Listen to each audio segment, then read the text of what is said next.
Good evening, respected everyone and dear all the honorable guests, including the chief guest for inauguration, Professor Rajiv Jain Saab, Honorable Vice Chancellor, University of Rajasthan, Jaipur, the chairperson and additional chairperson of today's technical session, keynote speakers, the entire team of Inspira Research Association, IRA Jaipur, team of Chandragupta Institute of Management, Patna, and team of Kaveri College of Arts, Science and Commerce, Pune, Maharashtra, and majority of participants who have joined the program, I heartily welcome you all.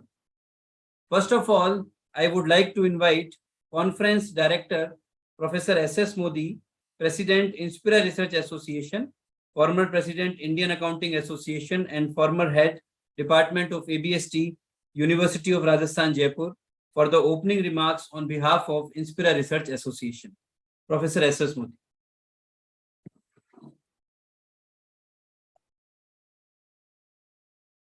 Thank you, Dr. Ravikant Modi, General Secretary, Inspira Research Association, IRA.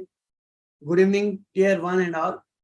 I welcome you all, particularly the Professor Dr. Rana Singh of Chandragupta Institute of Management, Patna, CIMP, and Honorable Ms. Malti Kalmadi, Mr. Ashwin Shastri, and Dr. Ashok Agrawal, Kaveri College of Arts, Science and Commerce, Pune, for collaborating with Inspira Research Association, IRA Jaipur, for jointly organizing the virtual International Multidisciplinary Conference on Artificial Intelligence, Multidisciplinary Perspectives on Emerging Innovations, Research Opportunities and Challenges in Current Scenario, IMCAI 2022, going to be organized on September 30th and October 1st, 2022. I hereby welcome today's chief guest, a great academician and administrator, Honorable Professor Dr. Rajiv Jain, Vice Chancellor, University of Rajasthan, Jaipur, for inauguration of the conference.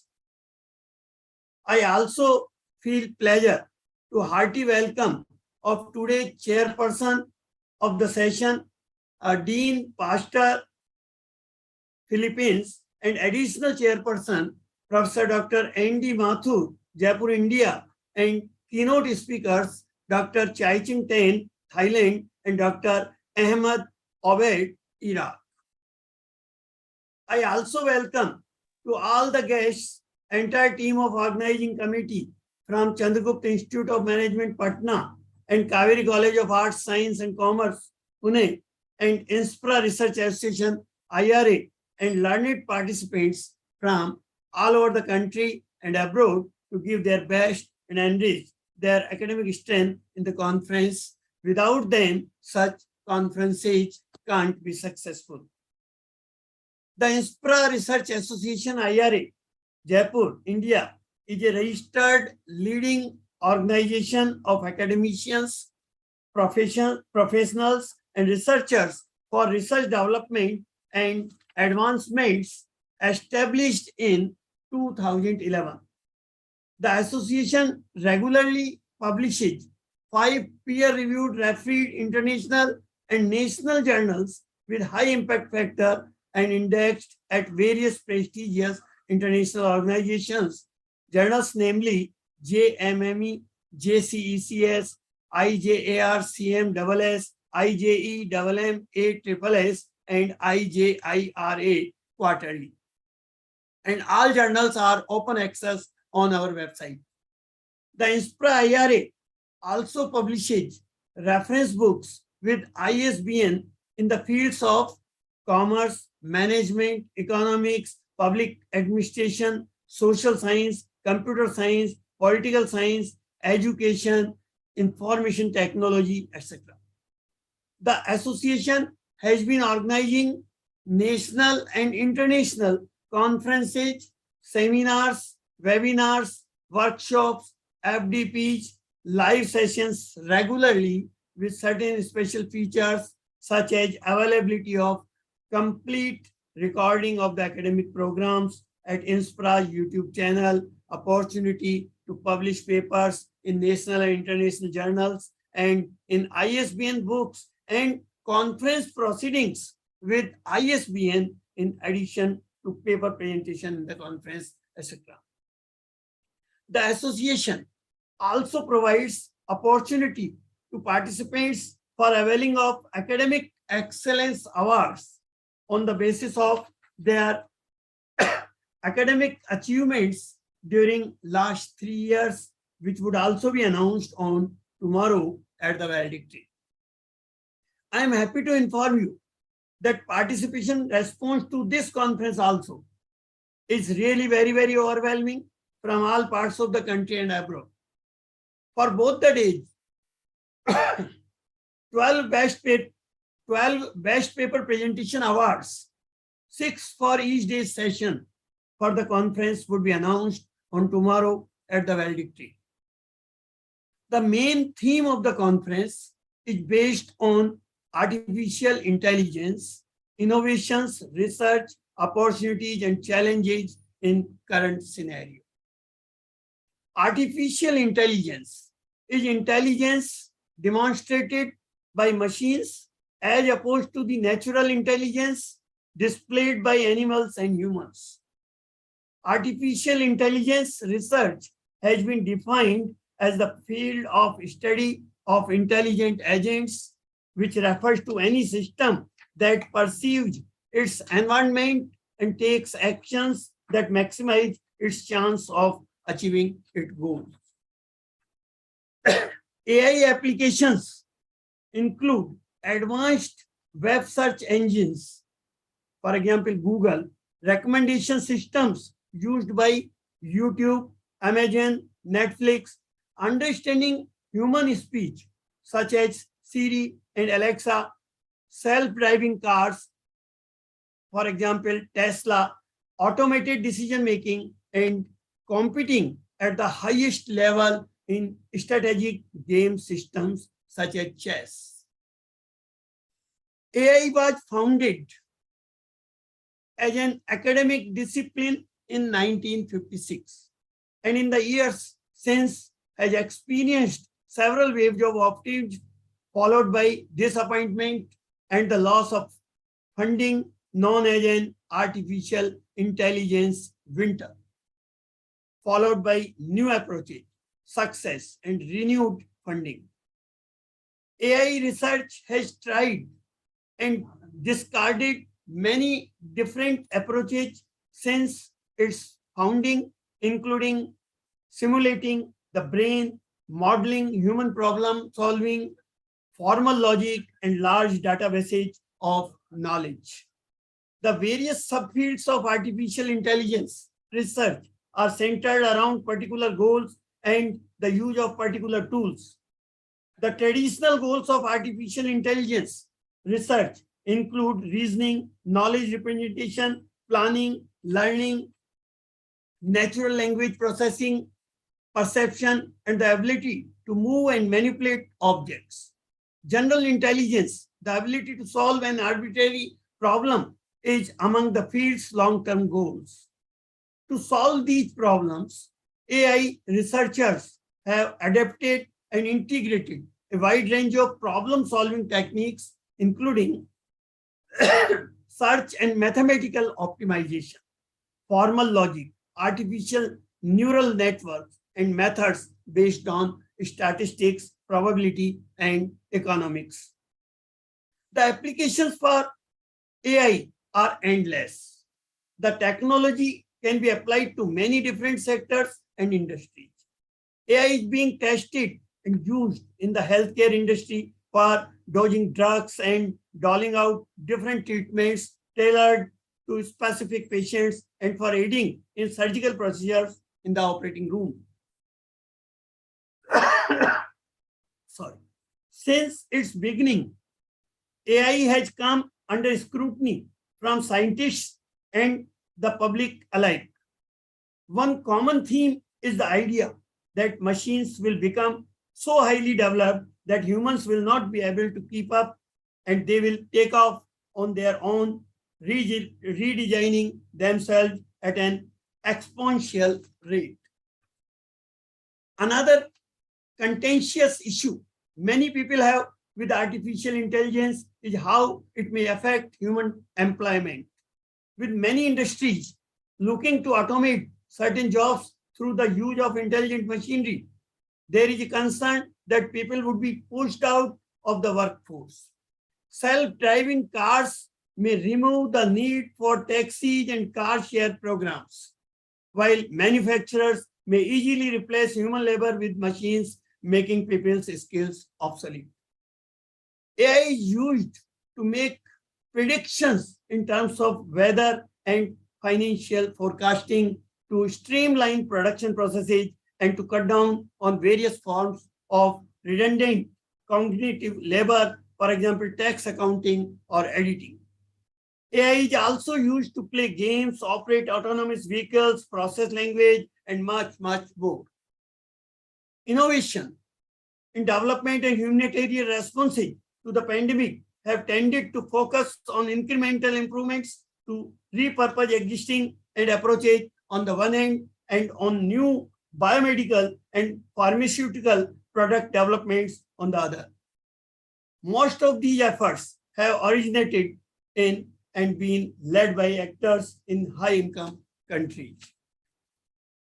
Following innovation-driven national successes in East and Southeast Asia, as well as in specific sectors such as mobile money and specific areas of health, many governments have a renewed focus on innovation as vital for furthering their progress towards sustainable development, economic growth, and poverty reduction. International organizations are also increasingly seeing innovation as an ambition and a way of working, with many establishing in-house teams, strategies, and dedicated programs to deliver on these aspirations. To discuss upon all important issues about the main theme of conference, there would be two technical sessions on today. First technical session would be on multidisciplinary perspectives on emerging innovations, research opportunities and challenges in commerce management and technology. And the second technical session tomorrow would be on multidisciplinary perspectives on emerging innovations, research opportunities and challenges in humanities, education, social sciences, and applied sciences. I hope you all would enrich and gain a lot from this international multidisciplinary conference, IMCAI 2022. Thanks. Thank you. Thank you so much, Professor S.S. Modi, for your wonderful words. And now I would like to invite Conference Director, Dr. Rana Singh, Director, Chandragupta Institute of Management, for the opening remarks on behalf of CIMP Patna. Dr. Rana Singh, sir. Please unmute. Sir. Unmute, yes. Yes, sir. Yeah. A very warm good afternoon to one and all. At the outset, I would like to thank IRA for organizing this wonderful international.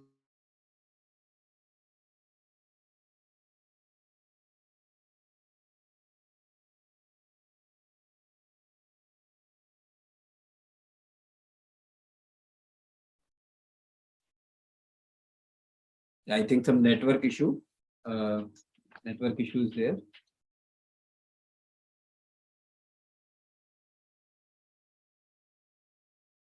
Yeah.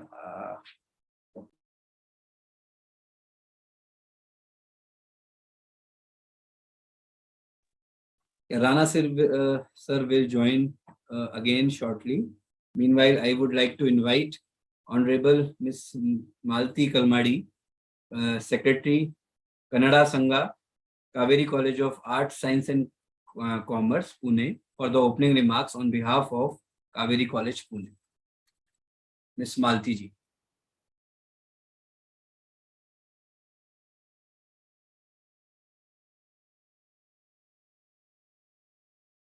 Malti ji, are you there? Yes, he's there. Yes, Malti ma'am, please unmute.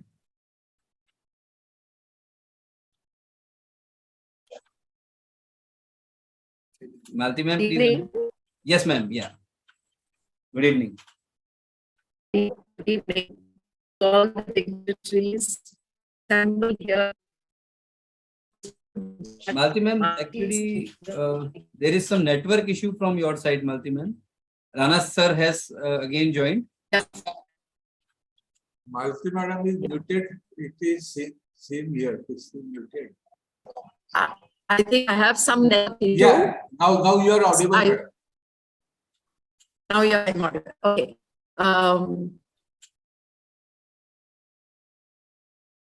Best wishes to the International Multidisciplinary Conference, this 2-day conference.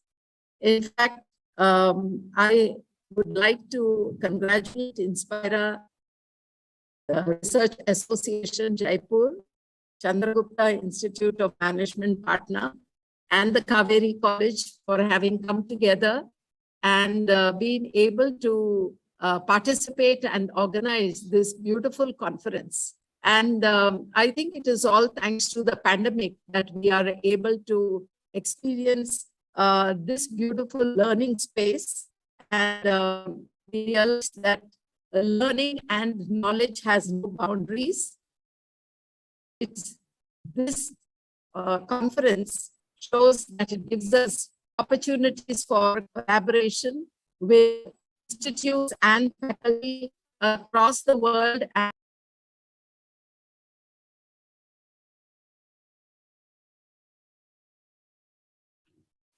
I think again some network issue from Malti ma'am side. She's I think Matter of okay. I fact. once again invite Professor Rana Singh sir for the opening remarks on behalf of CIMP Patna.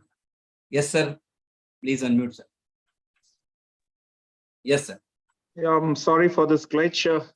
I take this opportunity to formally welcome our chief guest, Dr. Rajiv Jain Saab, Vice Chancellor, Honorable Vice Chancellor, University of Rajasthan, all members of IRA family, of Kaveri College family, all the delegates and participants. A very warm good evening to one and all.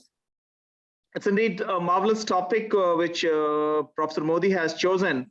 And I'm sure we are all aware about the initiatives of Ministry of Education's Innovation Cell, which has been focusing on series of activities, which is all encompassing the series of Smart India hackathons, which has also motivated the institutions to have their own innovation council and have been requesting multiple activities to be done by the respective colleges.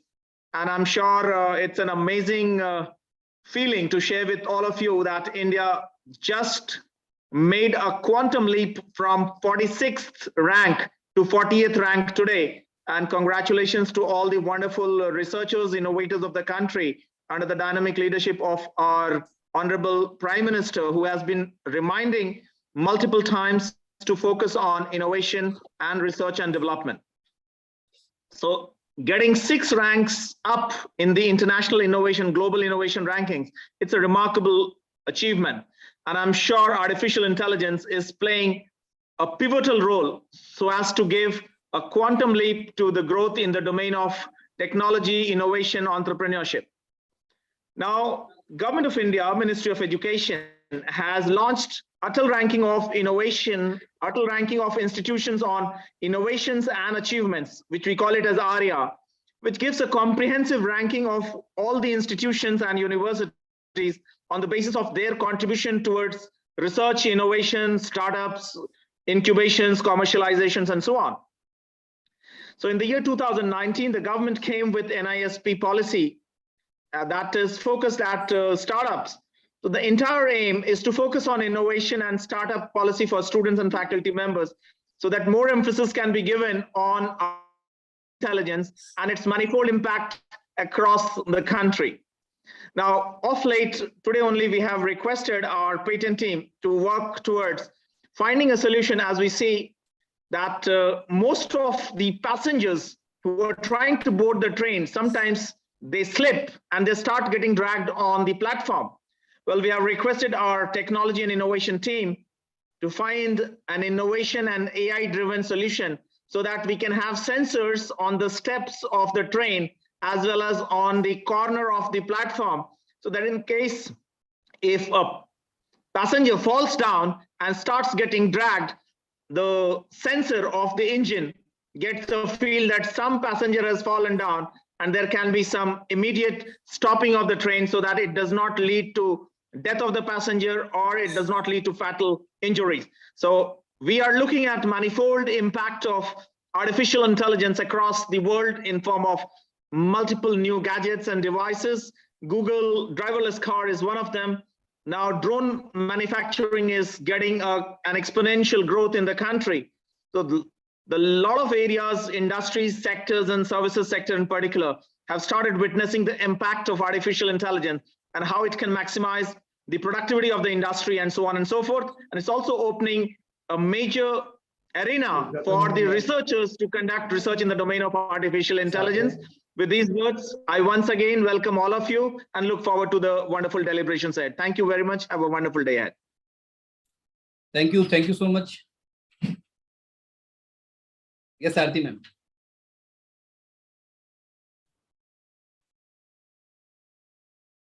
A very good evening to one and all.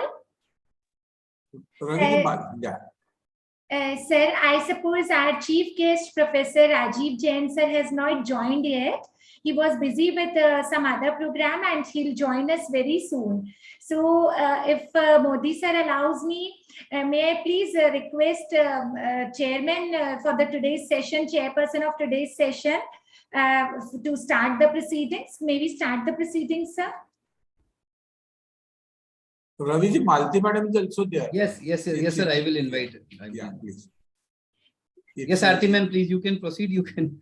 Yes. Thanks to Rana Singh sir. Thank you, sir. Yeah. Rana Singh sir, thank you so much, Professor Rana Singh sir, for his opening remarks. And sir, as always, you have been a wonderful speaker and your words always inspire us. All the participants have been blessed to listen to you. Thank you so much once again for your opening remarks. Thank you so much, sir. And now if Malti ma'am's network, yes, we can see ma'am now. So I think, Ravi sir, we shall invite Malti ma'am now. Yeah, please. Yeah, please, Malti ma'am. Please unmute. Thank you. I was sorry for the connectivity issue. And No innovation is something which I feel is so important for the growth and development of any country. And especially with regards to educational institutes, if we are able to focus on developing thinking so that our students right from schools to colleges will be able to develop these thinking skills which are needed for innovation. Because problem solving, critical thinking, inquiry, observation, and creativity, these are very essential. And unfortunately, our schools and our educational institutes so far have been catering to only knowledge, giving knowledge and to rote learning. So I think this is a very good opportunity for all of us to be witnessing and getting to understand and to hear and to gain knowledge from people who have worked in this area, especially artificial intelligence. And I'm to share with you that very recently we have tied with a group of young people who are have a startup, and we are looking at how do you understand whether after a lesson is taught, whether we have reached the learning outcomes, so that we are able to understand whether the performance of the teacher has been met, and to track the performance of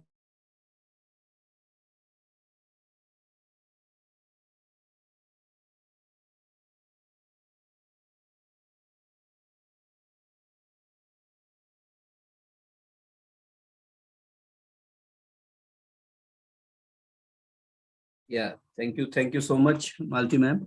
I think there is some network issue once again. But Malti ma'am always inspires Yeah, us so always. well, so beautifully she speaks that it touches the heart directly. Right. Thank you so much, Malti Kalmari ma'am. On behalf of Kaveri College of Science, Arts and Commerce, ma'am has given the opening remarks. Thank you so much, Malti ma'am.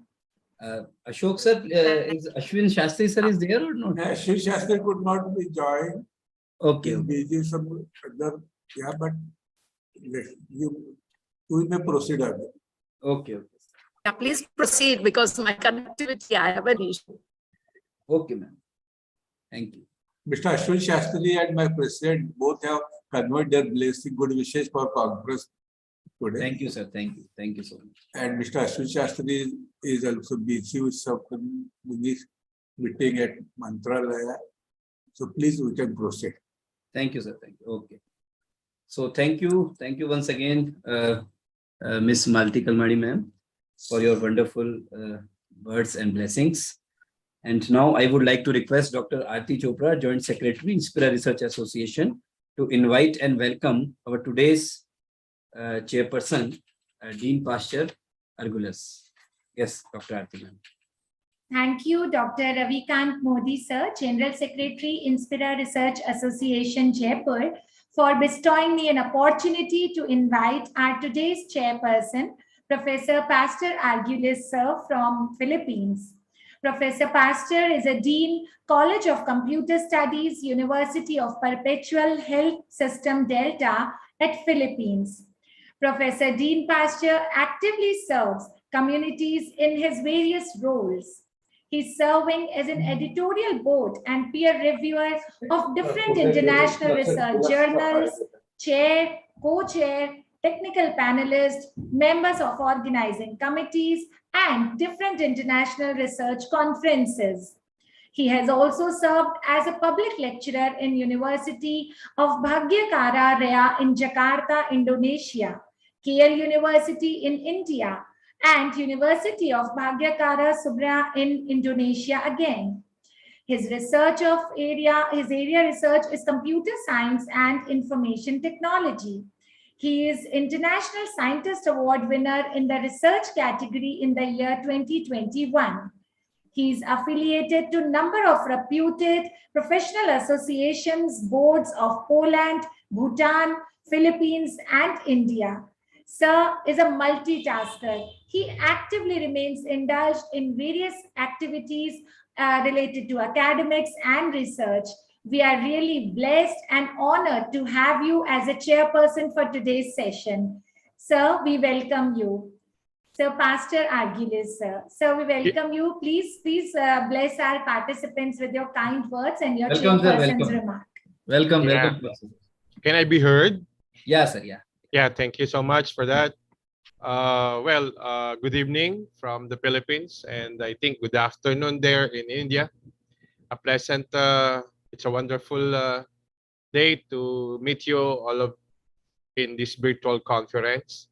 So all these participants, professionals, faculty members, students, organizers, honorable guests, of course, keynote speakers, and to all the entities that make this event possible. It is my pleasure to deliver my chairman's address to you, all this international multidisciplinary conference on artificial intelligence, multidisciplinary perspectives on emerging innovations, research opportunities, and challenges in current scenario. Ladies and gentlemen, I am humbled and honored in this presence of by the generous words of our organizer, the Inspira Research Association, in cooperation with Chandragaput Institute of Management, Patna, Bihar, India, and Kaveri College of Arts, Science and Commerce in Pune, Maharashtra, India, and all honorable speakers who have preceded here today.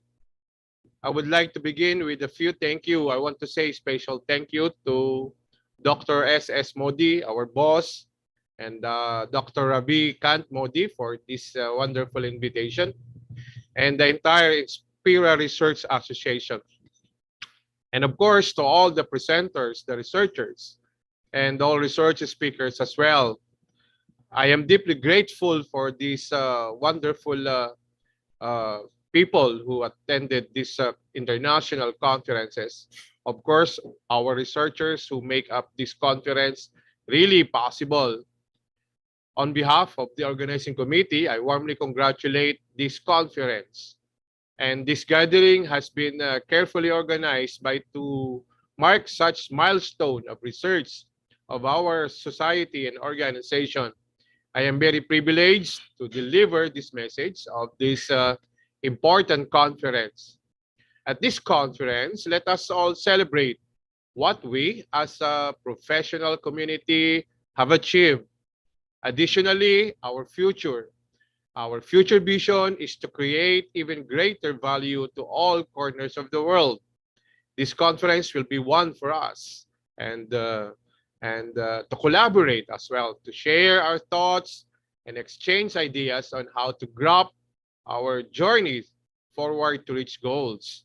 So the institution has an exciting program at this conference that will allow all researchers and participants to reflect upon and celebrate all your individual accomplishments.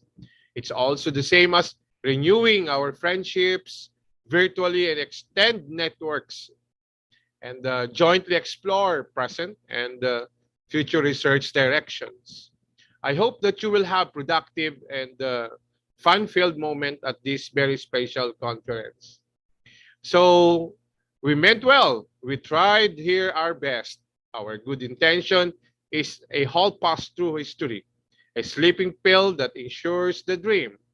So this quote is a spur to me, as I hope it would be to us all. And that our actions as an institution alone are insufficient and must be matched by something both less tangible and more profound. This is about a changing in culture, an outlook, an understanding and respect. So each of us must encourage an openness to the perspectives of others and a personal commitment to create a better, more inclusive and more equitable research community. Finally, I am deeply grateful for this wonderful organizer. Again, faculty, staff, researchers who make up this conference, really grateful. Therefore, I hereby, of course, declare that this conference may proceed and may actually be released. Thank you so much. Thank you. Thank you so much, Professor Pastor Argulis, our today's chairperson. Sir, you have motivated all the participants. You have enlightened the audiences with your such an effective and powerful speech. And sir, we are really glad and honored to have you here as the chairperson for today's session. Thank you so much, sir, for joining us from a different time zone. It must be getting your dinner time, but you joined us and you enlightened all the participants with your impressive speech. Thank you so much once again. Thank you. Thank you so much. Once again, Dean Pastor Argulis, sir, for joining from Philippines and sparing his valuable time. And now I would like to request once again to Dr. Aarti ma'am to welcome and invite our additional chairperson of today's session, Professor N.D. Mathur, sir. Sir, thank you so much once again. Dr. Professor Mathur, sir, Modi, sir. sorry to interrupt, ma'am. You know, Professor Mathur, sir, is my guru also. I have done my PhD during the Professor Mathur sir's time when he was in the University of Rajasthan. And you know, he is continuously working after the retirement. Yes. Yes, sir. He's very, very hardworking, enthusiastic, and he's an inspiration. So it is a moment of extreme pleasure for me to invite our today's additional chairperson, who is such a renowned personality and needs no introduction in the academic world, Professor N.D. Mathur, sir. I have learned hundreds of traits from him. And since my college days, I have been listening to my teachers, and he was one among them. So he's the additional chairperson in today's conference, but before inviting him, I would like to brief Sir's academic and administrative journey in the shortest possible, because it is so long that I try to take the few important parts of Sir's journey. So currently, Sir is working as a dean at Jaipur School of Economics, JECRC University, Jaipur. Prior to that, Professor N.D. Mathur sir was a senior professor in the Department of Economics, Director School of Humanities and Social Sciences at Manipal University, Jaipur. Sir was a senior faculty member of a Department of Economic Administration and Financial Management, University of Rajasthan, Jaipur. Besides his academic positions, he held many administrative positions such as the Director of University 5-Year Law College and Director Administrative Services Pre-Training Center, University of Rajasthan, Jaipur. Professor Mathur is the member of UGC Committee on SAP in Commerce and Management. He is the member UGC Committee deciding the status of universities. Professor Mathur is an academician par excellence and justified various academic and administrative positions as Dean at SMVT University, Jammu and Kashmir Central University of Rajasthan, Kishangarh. He was also a member of Rajasthan University Syndicate and Senate. He is the former director, UGC Academic Staff College and University Central Library, University of Rajasthan, Jaipur. Sir has around 43 great years of teaching experience in various universities and colleges. He has published around 70 research papers in various reputed journals, included Scopus Index journals. Sir, 36 students, 36 is a big number. 36 students have already been awarded under Sir's able guidance, and he has authored 7 textbooks and 20 reference books. Sir, such a great profile you have, and I'm really honored to invite you here. Sir, you're welcome to guide us, to bless all the participants with your additional chairperson's remark. Professor N.D. Mathur, sir. Welcome, sir. Thank you, Dr. Arti. I hope I am audible. Yes, sir. Yeah. Yeah, thank you, Dr. Arti, for such a comprehensive introduction. I feel embarrassed, and if I am not able to perform well, then I'll be much more embarrassed after that. So I'll begin with the Urdu couplet. जो पहुंच गए हैं मंजिल पे, इनको तो नहीं है नाज़े सफर. जो दो कदम जो अभी चले नहीं, रफ्तार की बातें करते हैं. Friends, the global economy is going a regime change. Now it is going to be a regime change, and in this change regime of the global economy, the Indian economy is performing outstandingly. Indian economy. And so is the case with Inspira. Inspira is performing outstandingly. As I'm witness of the growth of the Inspira research organization, and the senior Modi ji and the junior Modi ji in their leadership, how the Inspira is vertically rising. I'm so happy about it. And in times to come, the Inspira research organization will be the top research organization of the country. I'm seeing and watching the various, there is galaxy of resource persons sitting here. I just pay my regards to all of them, Professor Anil Mehta, Ashok Agarwal Sahab, Dr. Rana, Professor S.S. Modi, Dr. Arti, Mr. Ravi Modi, Professor Chen from China, Professor Pester from Philippines, and then Malti Karwadi and others, and especially the paper readers of the today in this international conference. So friends, I was talking about the global economy which is taking a new regime. And in this new regime of global economy, the Indian economy is performing outstandingly. Recently, you might have heard that in size of GDP, we have crossed Britain. Though per capita GDP of Britain is higher, but in terms of total size of the GDP, the UK is left behind. And we hope that when the economy will become 5 trillion economy, we will leave behind the Japan also and the China also by 2030. So Indian economy has become the 5th top economy of the world now. 5th top economy of the world in terms of size of GDP. Now, friends, we have seen pandemic, and during the pandemic, there were deflationary conditions, there were labor market problems, but now these things have wiped out. The labor market is undergoing a transformation. Then the demand conditions are changing. Now there are no demand constraints. Earlier there were demand constraints. Earlier there were labor market constraints. But now there are supply side constraints rather than demand constraints.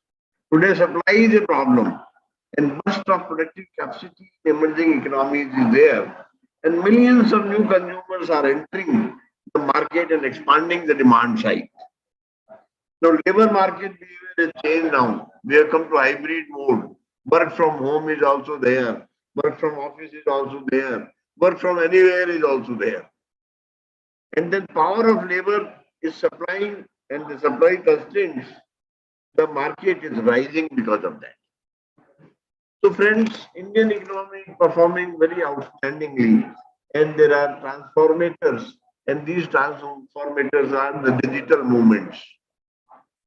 The ongoing digital movements has enormous potential, and they are rising the economic potential also.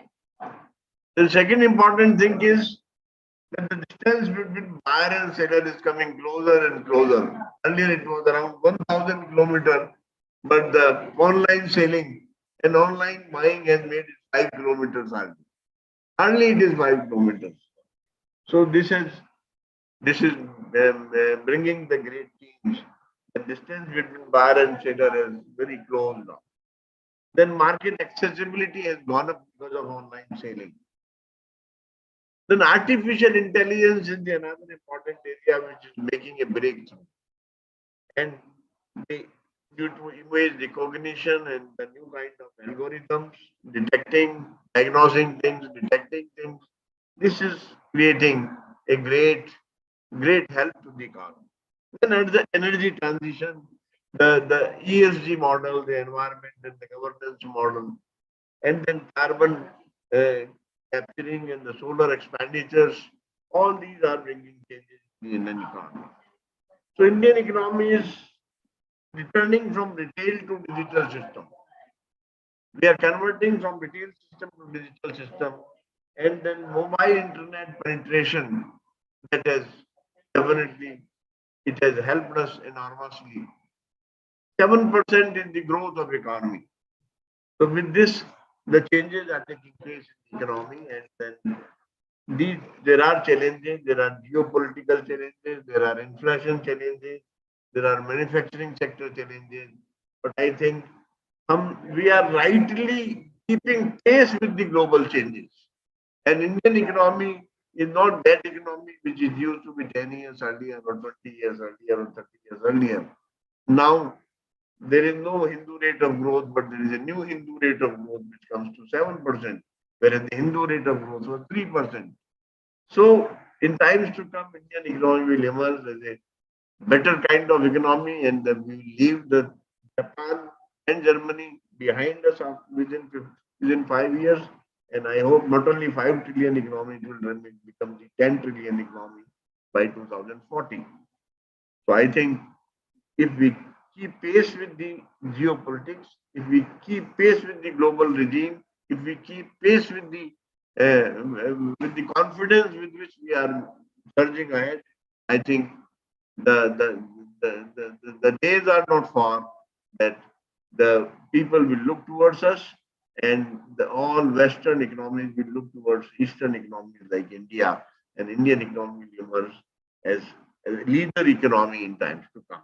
With this, I close my session with मंजिल की जुस्तजू है तो नजरें गड़ाए रखिए, मंजिल की जुस्तजू है तो नजरें गड़ाए रखिए, नकाब हो या नसीब सरकता जरूर है. Thank you very much. Thank you so much sir. Urdu शायरी में तो आपको एकेडमिक्स की तरह ही महारत हासिल है. मैं उर्दू तो नहीं बोल या ढूंढ पाई, लेकिन कुछ हिंदी की 2 पंक्तियां मैंने भी आपके लिए सोचा कि कहूंगी कि मिट्टी से सोना जिसने बनाया, मिट्टी से सोना जिसने बनाया, जिंदगी को जीना सिखाया, लक्ष्य भेदने का मार्ग जिसने दिखाया, उस गुरु को शत शत नमन। और आप वही गुरु हैं, न केवल हमारे लिए बल्कि अपने उन हजारों लाखों विद्यार्थियों के लिए जिनके मार्ग को आपने अपने अच्छी बातों से उन्हें प्रशस्त किया है, और अपने गाइडेंस से, अपने मोटिवेशन से आपने उनकी लाइफ को उज्जवल बनाया है और ब्राइट बनाया है। Thank you so much sir for having accepted our invitation to be an additional chairperson in today's session, and thank you for being there as a teacher for all of us. Thank you so Yes, much, yes. Professor N.D. Mathur sir. The Thank you. participants are Thank highly you, benefited. Shukriya, Aarti, Shukriya. Thank you. Thank you, Mathur Thank sir. Thank you. Thank you, sir. Thank you once again, sir. Mathur sir, thank you so much for your blessing, sir. Thank you.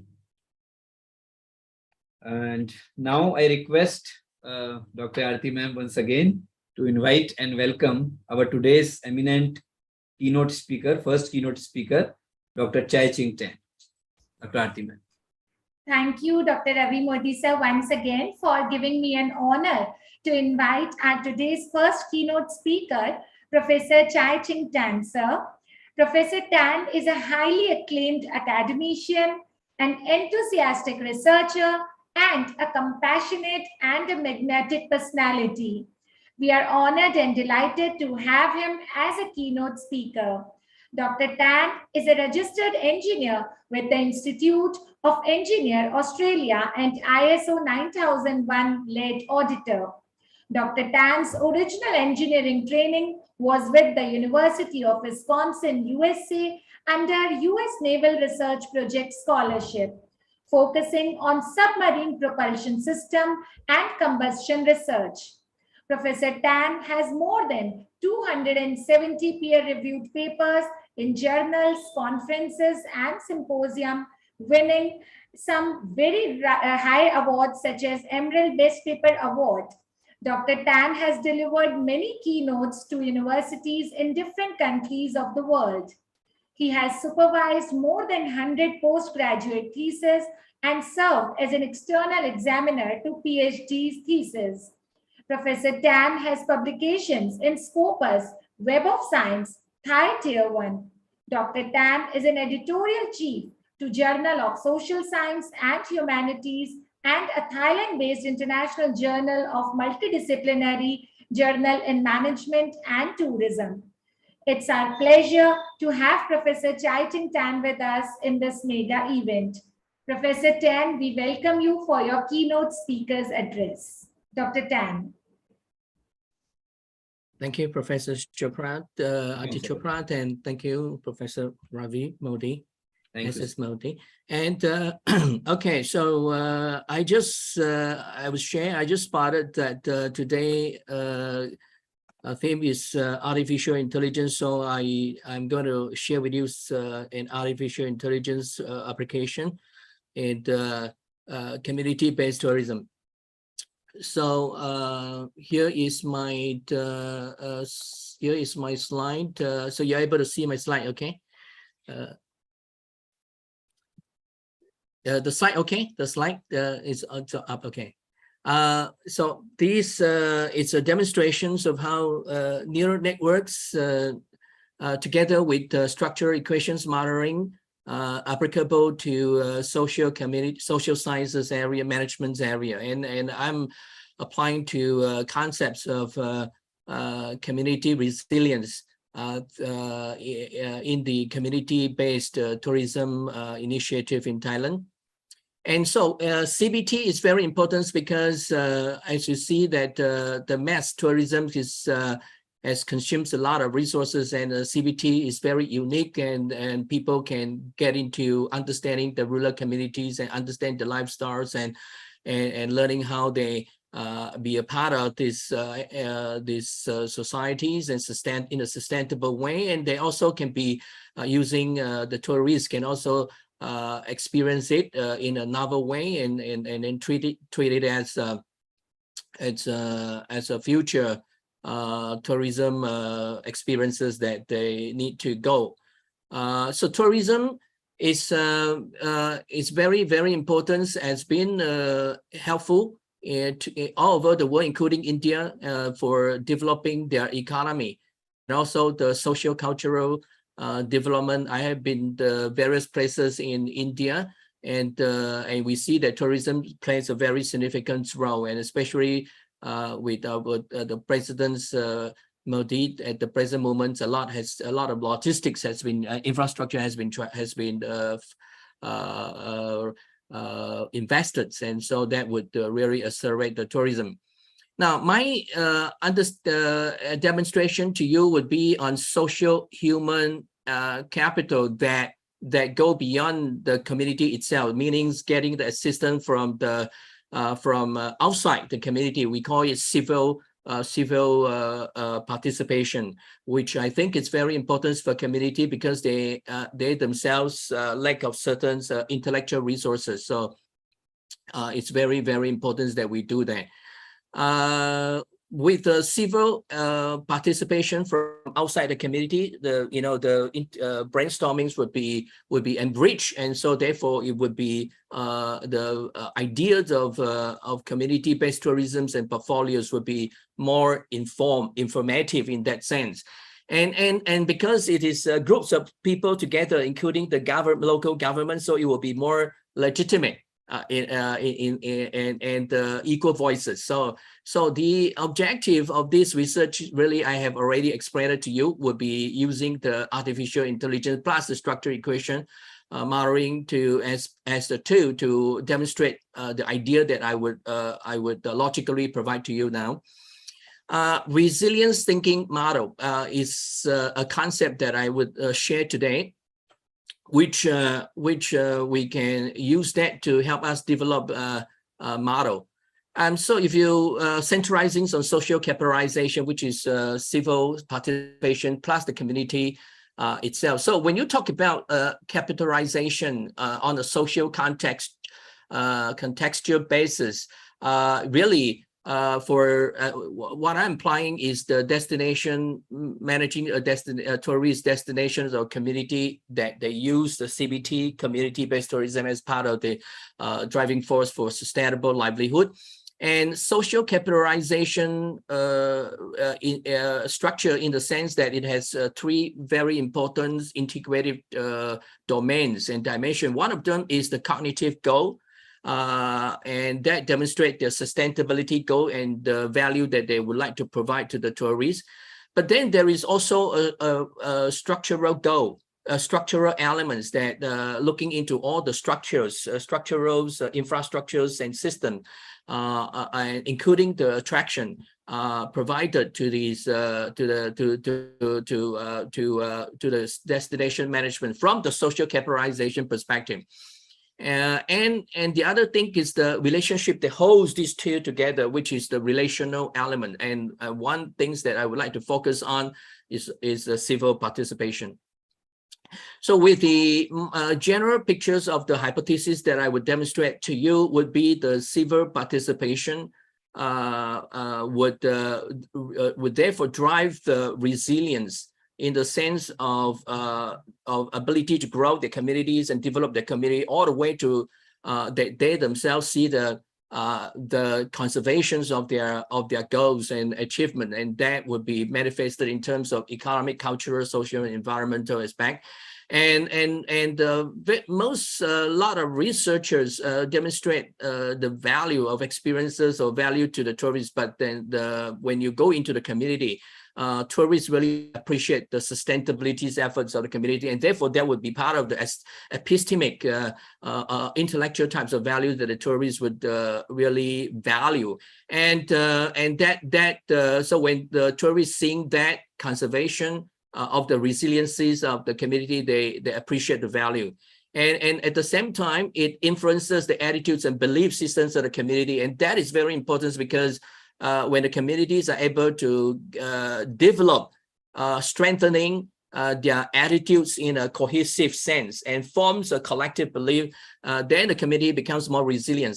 So in the sense that it comes to the release cycles of this of the resilience cycle, in the sense that when there is any vulnerabilities or any types of planning that they need to do, so policies that driven by the governments or whatever, the attitudes and belief system will cohesively and collectively drive the reorganizations to regrow and proceed to a different path or continuing accelerating path. And that is what resilience is all about. So I'm really trying to demonstrate there is this hypothesis in a sense of resilience cycle. If you look into these social capitalizations from the Habermas perspective, it is a very informative, communicative in the sense that holds everybody into an understanding platform.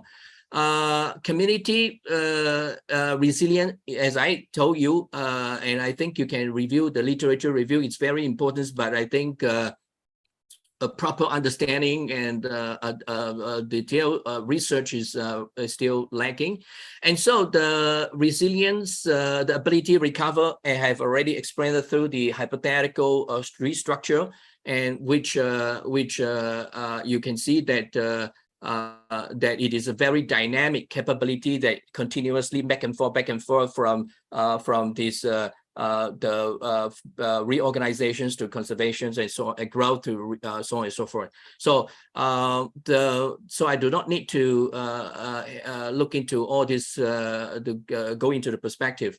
So hypothesis one, as I have just demonstrated from here, is this growth, the civil participation that helped deliver the growth. So the hypothesis one would be the civil participation represented inclusively by the government role, participating in stakeholders, could be financials, could be tourism agency, community leadership themselves, participation of the community, benefiting each other's and involving in the implementation. They will move this CBT, community-based tourism project, from the general risk to the specialized phase, leading to positively influence the growth stage achievement represented by the community, organization, and development. So growth state means that the communities are starting to develop the community, investing themselves. So a civil participation provide the driving force and impetus and competence and competency enabled or confidence to this community growing stage. That fast develop establishes the hypothesis number one. As the conservation state as stages, as we proceed from the growth to the conservation stages to progresses, everything becomes more system meanings that everything becomes more visualized, that visualizing that the communities has done a good job. So the connection between the elements of the systems will becomes starting to get maturized, and you will see that the effectiveness, take control, and sustainability has been achieved. So the growth stage, as depicted by the efforts of the community and development and organization, therefore would significantly able to explain the level of achievement in the four domain of sustainability, which is economic, social, cultural, and ecological perspective, which is the hypothesis to the growth. The growth state all the way to the maturity or conservation state or resilience becomes the hypothesis term. Sustainability is very, very important. Is the outcomes of a livelihood of a collective effort. And it's not appropriating to only individuals. Each individual, it is enjoyed by all the all the community members who participated in this community-based tourism. And so they eventually, when the tourists seeing this situation, they are able to realize that the tourist from the tourist perspective is that the tourist experiencing that the community. Not only experiencing it, but they're also coming here and in return to helping the community. So that really drive a fundamental motivation for the tourists. So it leads to hypothesis number three, which is evidential sustainability achievement of the communities in their community-based tourism efforts would then form the value to the tourists. From the resilient and sustainability livelihood perspective, the hypothesis that I've just explained, is that the tourists see the sustainability, meanings that it's that the system is already taken efficiency and effectiveness, and so it is capable of providing attractive and meaning to the visitor experiencing the communities. So and at the same time, not only the tourists benefiting it, but it forms a psychological inferences, so a social psychological phenomena to the community, whereby they would have a very cohesive understandings of what they are doing is also contributing to their sustainable livelihood, and so therefore they are more able to interpret more opportunity rather than threat, and that is a positive psychology in a sense. In return, in terms from this heuristic base for acceptance, and it forms a very heuristic base, a strong base for further cognitive and behavioral support to the community, and it strengthened the solidarity agencies of also the community and as a civil participation, and therefore the last hypothesis is sustainability achievements would further strengthen the attitude and belief of the community member towards the CBT. So now I have given you a very difficult conceptual integrative understanding. So now it's very simple. It will be very fast in my presentation because it's already it's just a tool. So I would like to demonstrate to you the although I have given you the general understanding of the hypothetical structures, but assume that we do not know. We can actually use, of course, if we know, we can just simply plug into the structural equations modeling. Assume that we do not know, and that is what neural networks comes into the picture.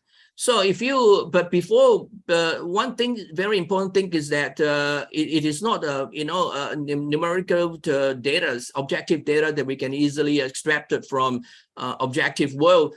For the subjective world, you really need to have proper constructs, definitions, and developing your question and validating it, and so on and so forth. So you really need to go through all this accessibility to quality. Once confirming the quality perspective of all the construct, then we are able to see we are able to validate the structures. Now, this is the structural equations modeling. From the structural equations modeling, and you see that I'm trying to predict the economic impact through neural network. So economic impact here, and if I try to predict the economic impact. And from the structural equations modeling, you will see that there's very strong community developments that is contributing to the economic impact, and also very strong participation in implementations that is contributing to the economic impact, and the rest are lesser degree.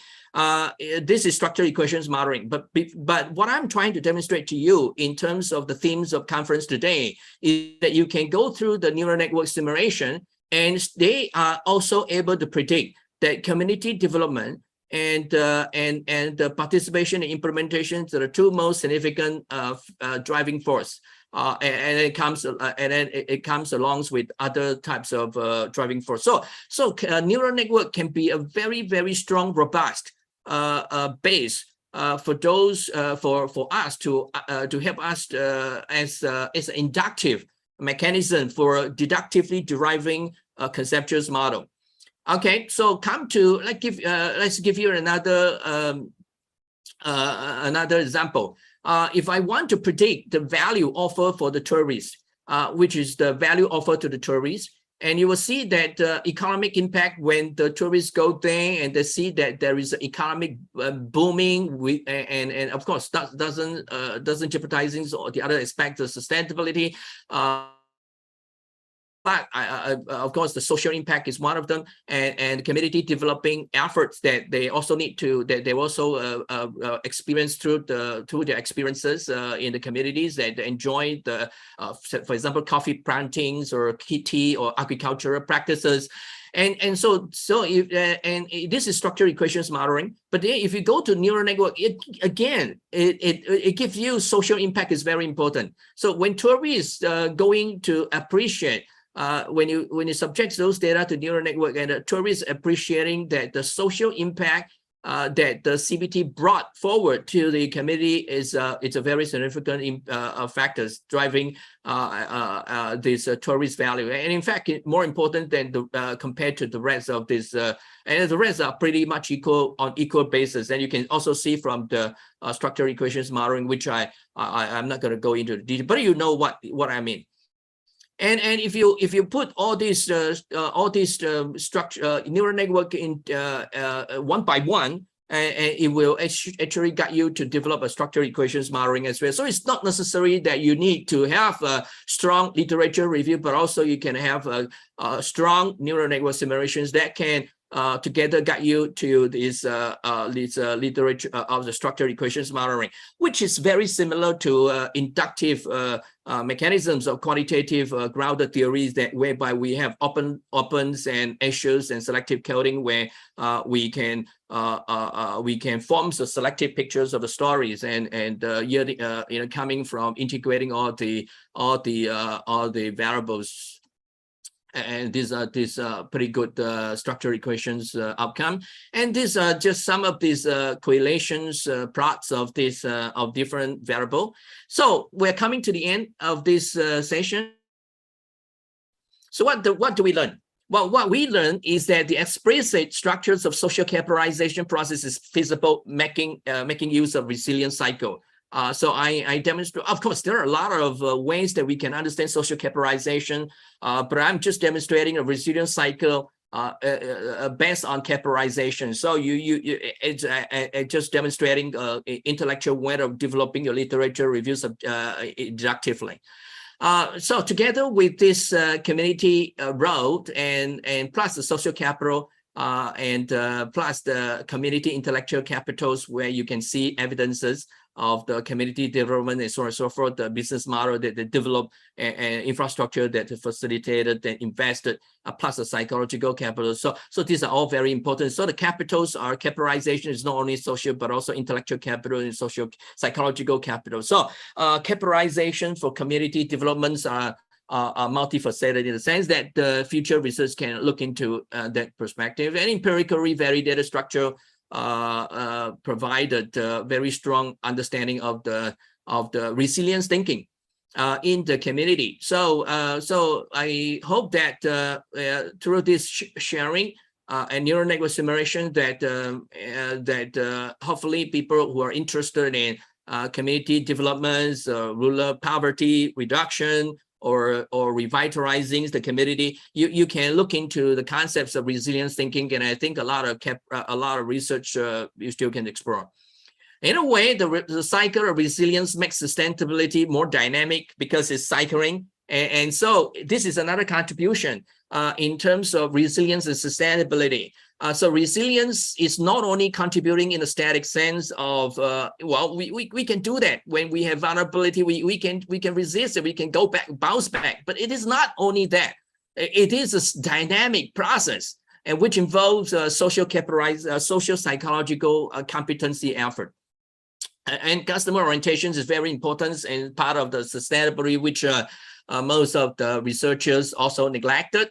So I hope through this research that customer orientation is of the sustainability is very important, and the way because without the incomes, a community is not able to sustain the incomes, and is not able to sustain the cultural effort, is not able to sustain the social effort, and is not able to sustain the ecological effort.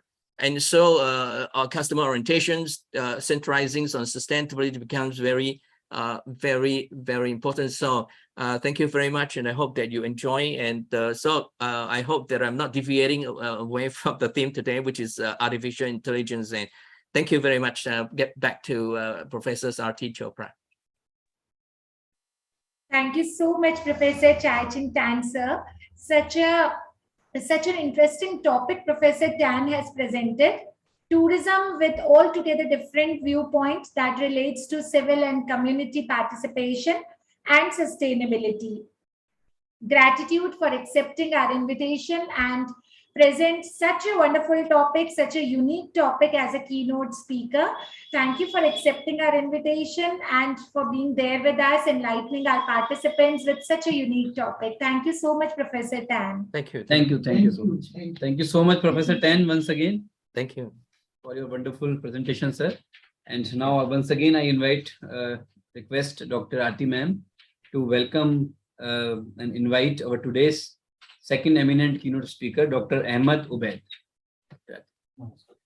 Thank you so much, Dr. Ravi Modi, sir, for giving me a pleasure to invite Professor Ahmed Ubaid, sir. Professor Ahmed Ubaid is notably polished, charismatic, and an intellect personality.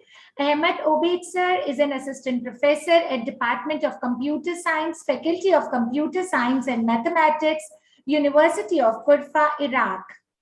Dr. Ahmed holds master's degree, that is MTech of Computer Science from School of Information Technology, Jawaharlal Nehru Technological University, Hyderabad, India, and a Doctor of Philosophy in Web Mining from College of Information Technology, University of Babylon, Iraq. He is a certified web mining consultant with over 14 years of experience in working as a faculty member in the University of Kufa, Iraq. Dr. Ahmed is a member of Statistical and Information Consultation Center, University of Kufa, Iraq. His main line of research is web mining technique and application, image processing in web platforms, image processing, genetic algorithm, information theory, and medical health applications. Professor Ahmed is an associated editor in Brazilian Journal of Operations and Production Management and editorial board members in International Journal of Advanced Study and Research Work, Journal of Research in Engineering and Applied Sciences, GRD Journal of Engineering, International Research Journal of Multidisciplinary Science and Technology, and many other journals of high repute. Professor Ahmed has authored and co-authored several publications in journals, books, and conferences with 65 journal research articles, 5+ books chapters, 15 conference papers, 10 conference proceedings, 8 book editings, and 2+ patents. He is also a reviewer in many Scopus, SCI journals, and Dr. Ahmed attended participants as keynote speakers in 40+ conferences in the various countries of the world. Sir, we heartily welcome you to be a keynote speaker today and enlighten our participants. Professor Ahmed Ubaid. Welcome, sir. Welcome, ma'am. Welcome, Ahmedji. Thank you very much. Good evening from Iraq. Thank you. Special thanks to Professor SS Modi and RK Modi for their kind invitation to this conference that well organized in the field of artificial intelligence and such other fields. So based on the time limits, I will try to present my seminar within 10 minutes. And will highlight one important topics that facing the wars at the current time. So today I will talk about the deepfake techniques as I am starting my research work in the last year for this field. I would like to highlight some important things about this topic. Before I'm starting my presentation, just a small confirmation if I am visible and my presentation also visible and audible to all of you. Yes, sir. Yeah. Yeah. Thank you. So today we will talk about the deepfake techniques, the challenge and technologies. Maybe we based on the topics. So the deepfake techniques is nothing that the ability to make the fake contents as a real to everyone. Means if there is some contents look like to others, it is a real contents. So these kinds of science is called the deepfake. Means I am just manipulate some maybe text an efficient way or in novel methods to appear to others that contents is look like or close to the real content. So based on the most distributed things over the internet and over the wars, the most important media that use the deepfake techniques is the images. Means many peoples or scientists or maybe hackers or maybe professionals peoples who use some images from maybe artists from any other places and made their deepfake activity on them. So, and then they what they are doing, and then they are pushing these contents over the words or over the internet or social media to get some likes or maybe clicks or visitings or whatever the things. Especially we are facing a new kinds on those people's, or they want to make a lot of visits to their contents or their pages or their social accounts by doing anything like against to others. So let us focus on this slides about the images and what kinds of maybe activity they can do to make these images look like the real things. So to summarize that, materials and techniques that use the deepfake techniques on images, we are categorized these techniques into 4 categories. The first one is the entire face synthesis and the identity and the attributes and expression. Let us go for these slides and try to understand what kinds of action they can do for each category. So if we are looking to the first one, what they are doing, they are manipulating some attributes, means they can change eyes or nose or whatever, the hair, or maybe put some objects like glass or whatever they want, and change these attributes to look like some other faces. Means they can manipulate some other attributes maybe extracted from other images or from other faces. According to that, maybe we are facing a challenge. I am sure we are facing a challenge in the next maybe few years, how to identify the real identity photo or image for the certain peoples. So if we are looking to the identity swap, maybe they are changing faces or changing social features with others. If we are looking to expressions, also there is some expressions can be manipulated with other faces, or maybe they can generate by using the algorithm according to those spaces. So this is the art of deepfake. Why they are called these techniques a deepfake? Because these techniques or the output or the contents of these methods or algorithms cannot be detected easily, or maybe by our eyes. We cannot detect the real contents. We have to search and adopt novel techniques to recognize these kinds of materials. So according to that, we are called to these techniques a deepfake. Let us go for one example of adjusting the deepfake techniques on the real world. So by looking to this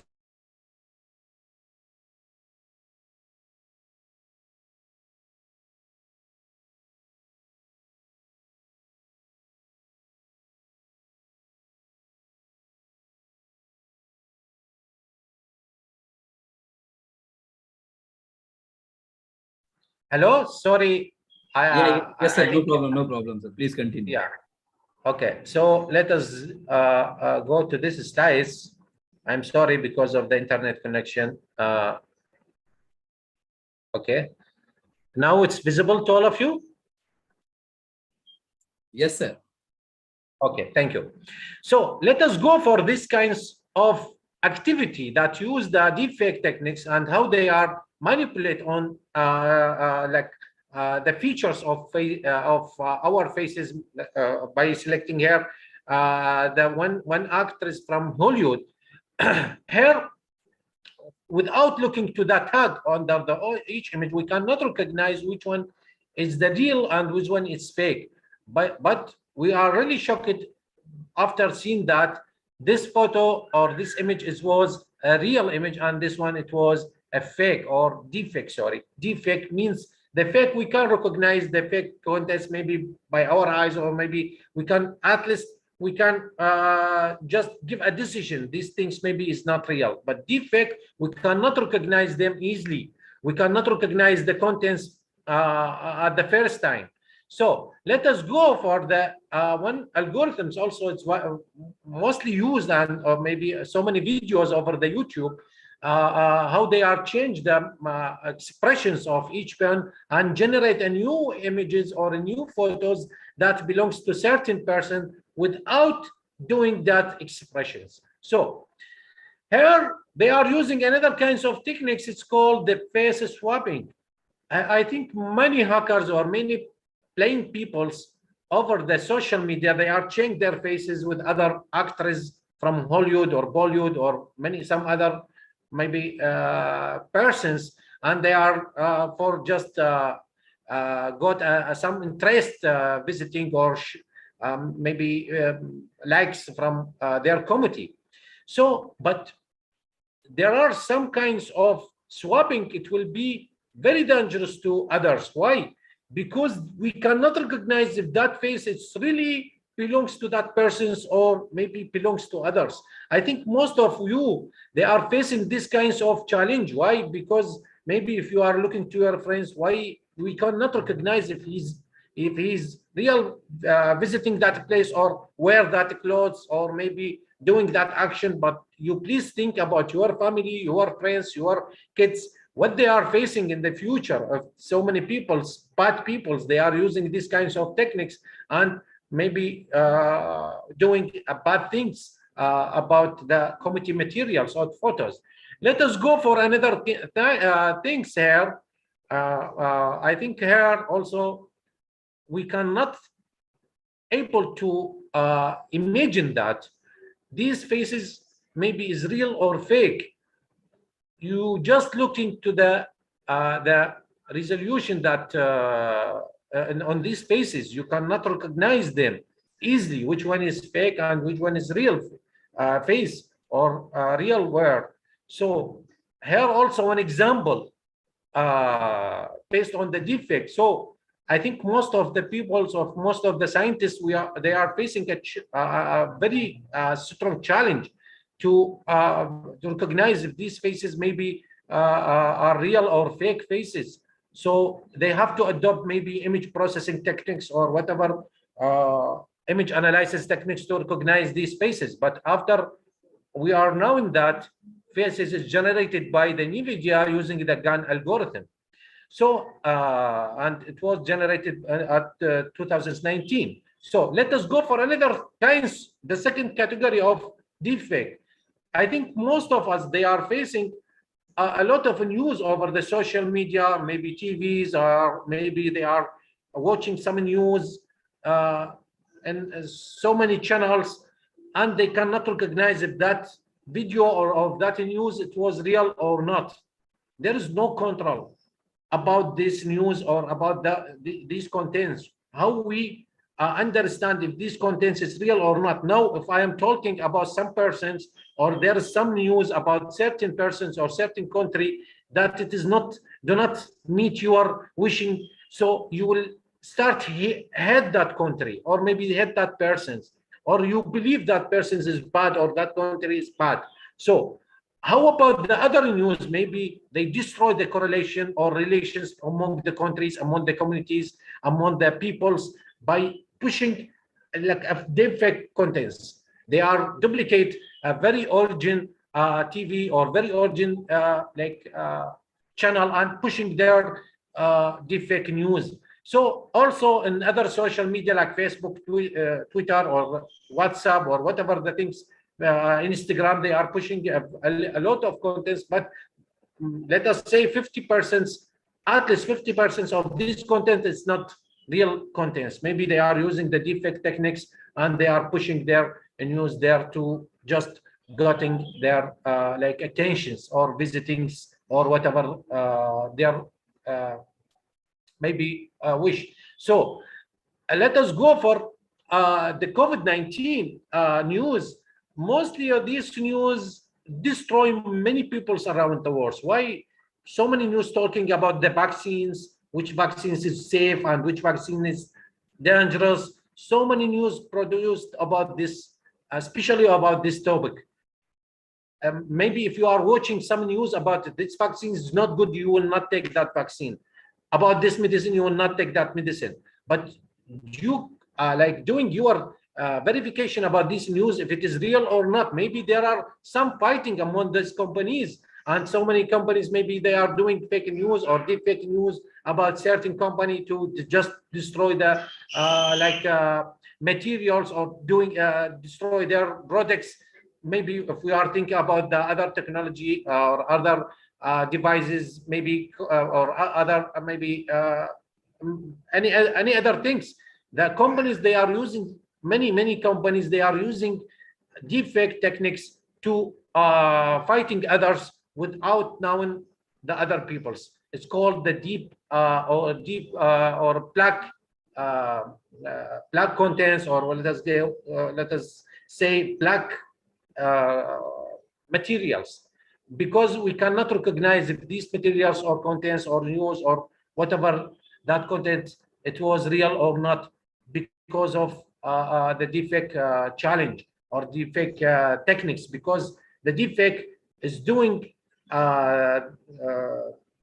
much than traditional contents. Means if I want to swap any image by using Photoshop or any image or photo editor, maybe program, so many people they can recognize by looking to the edge or looking to the borders of that objects. But in deepfake, no, there is some kinds of learning algorithms. Here I'm just pushing one slide about the effects of deepfake on other words, and how many victims or how many users they are become a victim based on these contents. And if we are looking to this range, is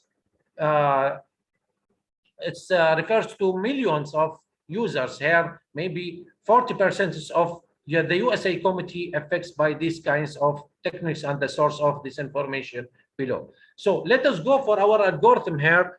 I'm just try to finish at the allocated time. Here our neural network and how this network is doing the training from our materials and adjusting the ways to produce the new faces. And here the epoch of learning of that algorithm, based on the number of epoch that algorithm was learned, and start to generate that the faces in different looking.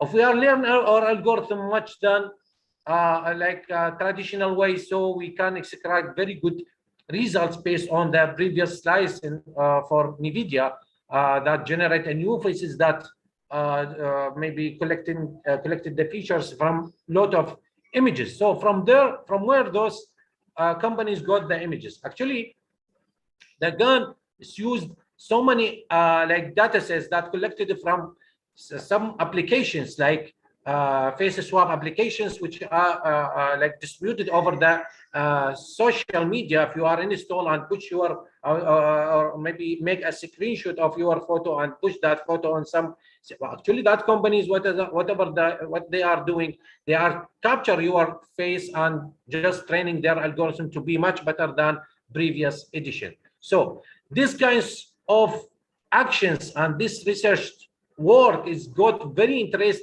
and very focused from high agencies in USA because of because many hackers or maybe deepfakers, they are doing some movies about their presidents. They are effects on their committee correlations and their competitions also between the Trump and the other presidents, John Biden, and they are doing their actions by generate a lot of videos that do not belong to each one. So they are playing on their committee. Because of that, these agencies got very significant alerts about these contents, and they are start focus on how to defense or how to detect the contents of deepfake. So here I'm just summarize the challenges of detecting the deepfake contents by using videos and how we can detect the frames after generating that frames from like certain video, and maybe doing our deepfake contents on each frame, and then regenerate the video to be look like other video. So here the statistics of some international data sets they are that use the deepfake materials for research work, and the accuracy of detecting of each data sets here maybe if you are looking based on this one, because of the resolution and other materials, maybe 80%, 82, and the others we cannot detect the real contents out of them. So here are some statistics about these data sets which we are listed here. And here is my research work about about separate defects data sets. We are choosing this data sets and doing our research work by adjusting our neural network and learn that networks based on 4,000 videos and frames, and based on that we are reaching to good results around 90 based on these kinds of data set. We are not choosing any other data sets because we are naming our algorithm about the data sets. I hope this research work will got very interest to participate in my projects with IGI Global. I hope this project will be a very good source to other people to understand all the techniques and all the things about the defect and how they are facing that techniques in the future. Thank you for listening, and sorry to my time, maybe some minutes. Thank you very much again. Thank you so much, sir. Professor Ahmed Obaid, sir. Sir, I was completely lost in your topic because the topic was so highly interesting. Deep fake technique. For the first time, if I talk about myself, for the first time, I heard this term, deep fake technique. Facial manipulation is a new term for me, actually. We were thinking that face recognition is the safest after, we have lost our belief on passwords and patterns. So we were thinking that facial recognition is the best technique. But now we can see that there is so much of destruction which could have taken place. And as Professor Andy Mathur sir in his speech said that there are problems with AI, that it can be used as a distraction. And the thing you were saying, sir, so there are some apps where you can just put your face on some, actress's body or some actress's face. I have also done it for fun. But I was thinking the same thing. We did it for fun. But what if somebody does it intentionally to harm someone with the ill intention? So that may be very, very destructive.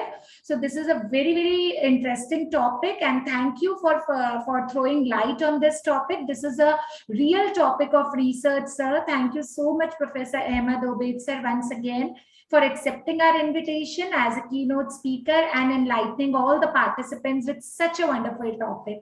Thank you, sir. Thank you, ma'am. Thank you. Thank you. Thank you very much. Thank you. Thank you. Thank you so much, Professor Ahmed, Thank sir, you, brother. once again for sparing your valuable time for us, sir. And it was really a wonderful presentation, sir. Thank you so much. Thank you, sir. Thank you very much. Thank you. So thanks once again to all the keynote speakers, chairperson, additional chairpersons, for their wonderful speeches. And now, with the permission of today's chairperson, Professor Dean Pasture, and additional chairperson, Professor Andy Mathur, sir. Sir, can we start the presentation, sir?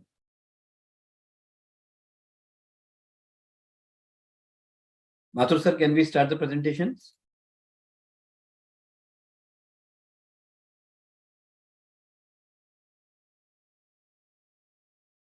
Dean Pasture, sir, are you there? Network issue. I think, yeah. So, I think, Mathur, sir, is there. Sir. Yeah, I'm driving. In fact, I'm driving. Okay, sir. Can we start, sir? Yeah, you can start. Okay, thank you, sir. Thank you. So, I'm calling the names of the presenters by one according to their serial number. So please, a request to sum up their presentation in a very short time. Only the main research areas. Just a minute.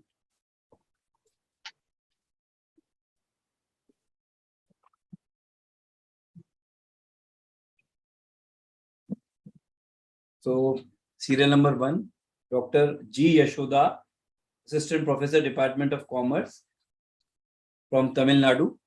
And the topic is blended learning in higher education. Yes, G. Yashoda ji, please unmute.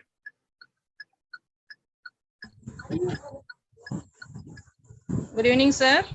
Yeah, good evening. Please, you can start. Thank you, sir.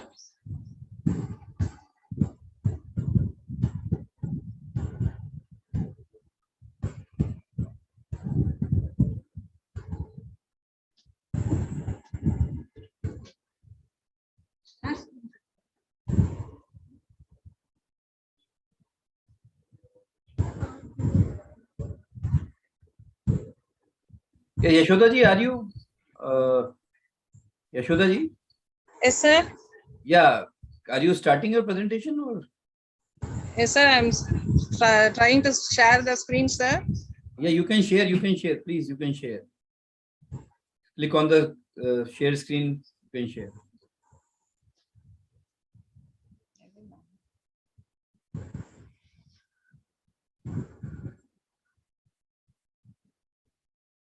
Or you can give oral presentation also. Yeah, now it's coming.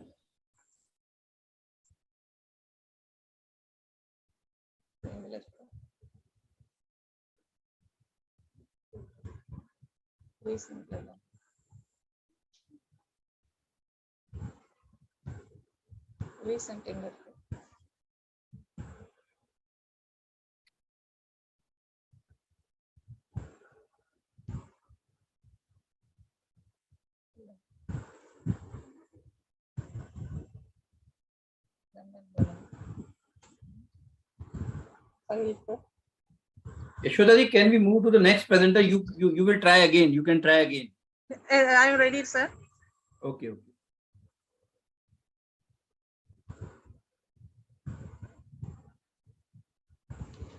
Yeah, now. Yeah, it's okay now. So today I am going to present the paper, Blended Learning in Higher Education.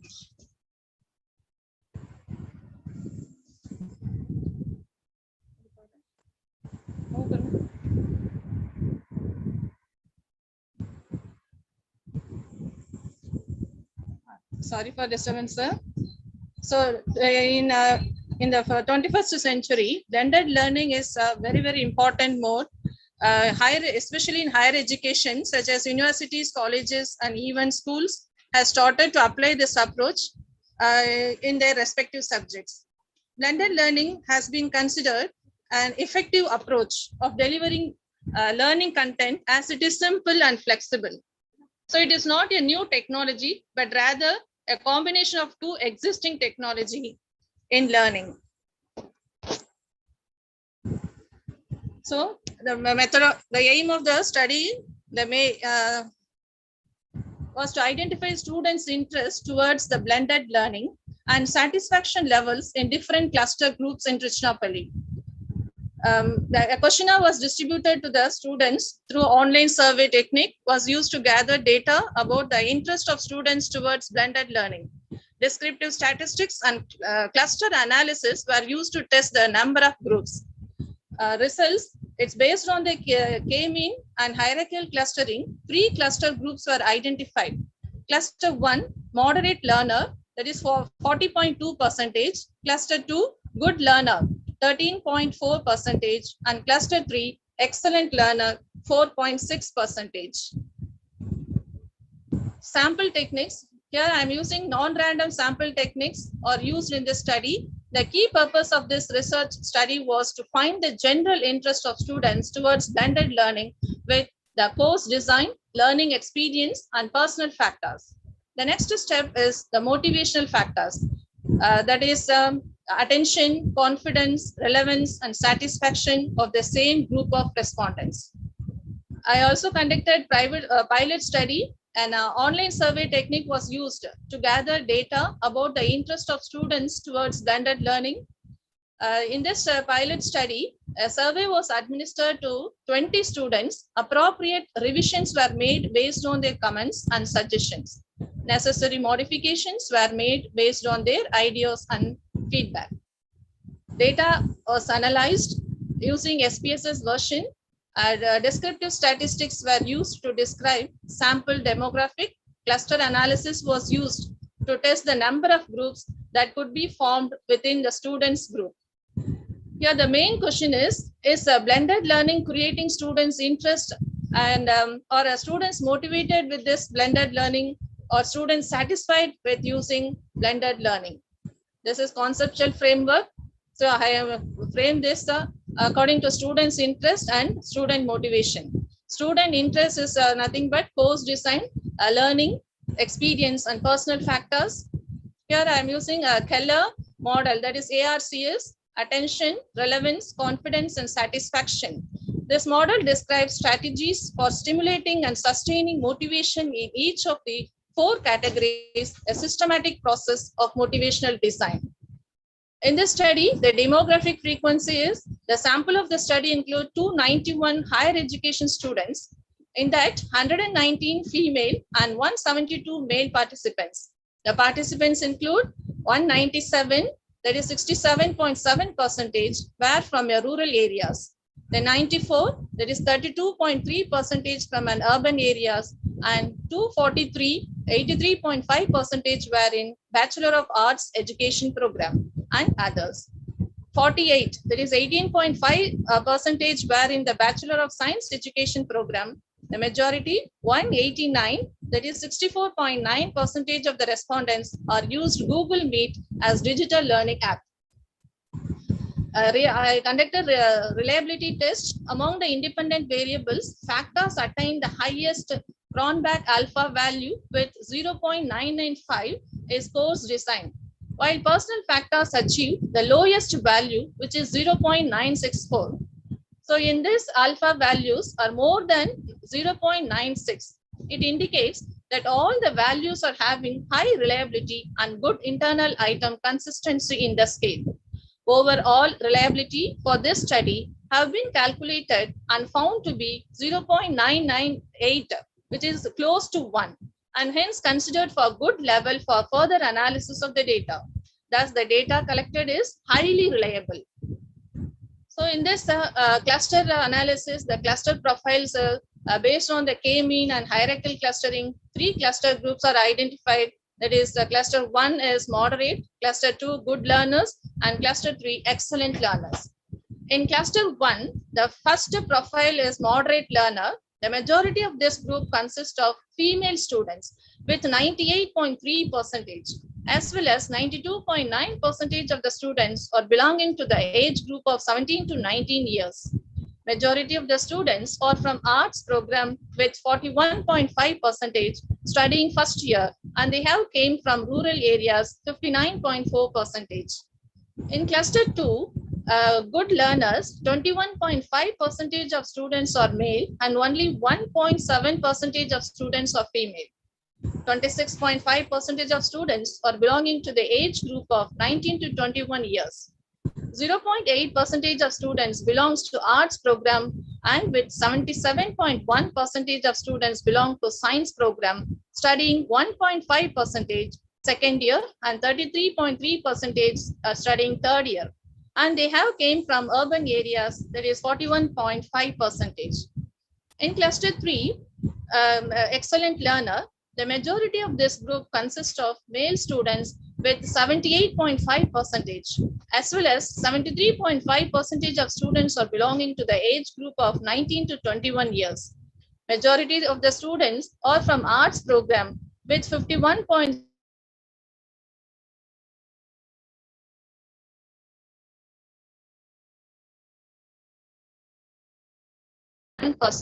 Second year and 66.7% third year, and they have come from rural areas 40.6% and from urban areas 58.5%. the suggestions with no clear assumptions relating profiles, similarities, or performance indicators. This type of cluster analysis also enables the researcher to choose a different viewpoint on the data. This analysis will therefore divide the students' data into useful clusters to better understand the satisfaction-related behaviors that unite members of a cluster and set them apart from members of other clusters. These clusters were examined, assessed, and debated. So additionally, by needing a number of variables, the K-mean clustering techniques seek a discover grouping of cases based on particular characteristics. Teachers should receive professional development that focuses on the appropriate use of new educational technologies that teachers have never used before, given the vast number of online components that need to be taken into account. In addition to offering guidelines during the planning stage, educational designers also play a crucial role in reviewing new courses. So further study should take teachers' interest in blended learning's efficacy into account. The study needs to be finished before teachers may think about blending different delivery methods. E-learning works best when it combines a variety of delivery methods. A crucial element in the success of this strategy is institutional backing. For a blended learning experience to be successful, a whole course design is required. To make this happen, there must be strong institutional support in the form of time off, professional development, financing, and technical assistance. The main results in this study is the study examines students' interest on blended learning environment as well as increased motivation and raises self-esteem for students of all levels. The results of the study demonstrate that the more students accept the course modules, sites, well organized, and the more positive views they express about blended learning environment. Cluster analysis was used to analyze the students' interest towards blended learning with the course design, learning experience, personal and motivational factors individually to understand the effectiveness of the methodology. So conclusion, the findings of the study conclude that the use of a blended learning methodology in a social studies classroom works to both increase students' achievement and create a more positive attitude among students concerning this method of learning. To conclude, it can be said that blended learning is to some extent is the solution to problems prevailing in our educational system. If implemented in a well-planned, organized way with right type of attitudes, it can become the future of our educational system. It is in our own benefit that steps for adapting blended learning are soon initiated. Thank you. Thank you very much, sir. Thank you. Thank you so much, Dr. Yashoda ji. It was a wonderful presentation. Thank you. Thank you so much. The next presenter is at serial number 4, Shalu ji. Shalu ji, please unmute.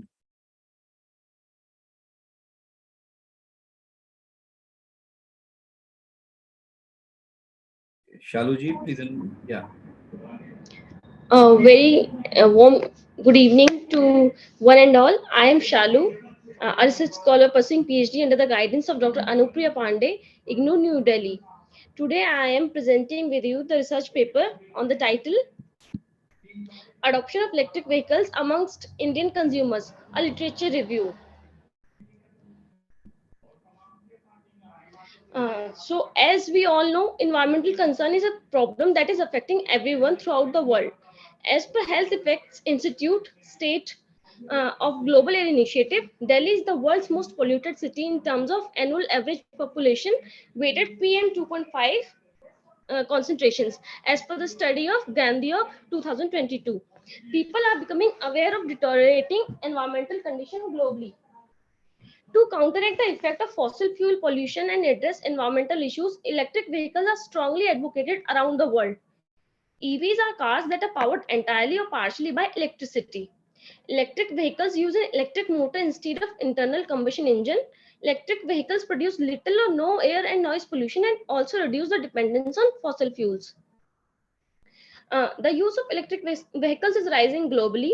but electric car acceptance has been found to vary across various geographic and economic contexts. The Indian government aims to have EV sales accounting for 30% of private cars, 70% of commercial vehicles, and 80% for 2 and 3 wheelers by 2030, as per the report in The Hindu 2021. The central and state governments are also providing incentives and subsidies to promote EVs. According to Bloomberg opinion, worldwide EV sales penetration is likely to climb substantially after 2030, including India. In the introduction part, India's commitment to limiting pollution and lowering its carbon footprint is growing. Furthermore, as the nation imports almost 80% of its total need for crude oil, or over $100 billion, the government wants car makers to switch to electric vehicle production so that it helps in reducing reliance on foreign fuel imports, protecting the country from currency swings, as per the study Pandey 2021. In the literature review part, identifying factors which cause people to accept and make use of systems available is one of the most important issues.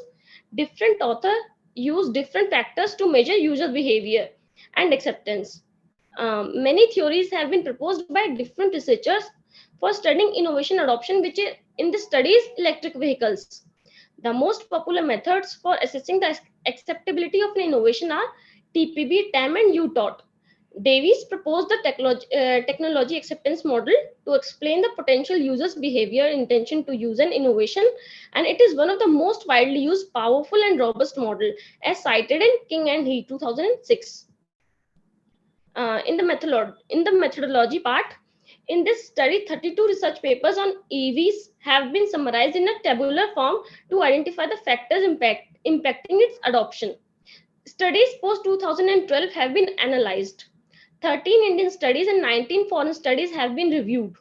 The study uses secondary literature that includes research papers, reports, and viewpoints from national and international institutions in order to understand consumer purchasing behavior, pull and push factors impacting EV adoption.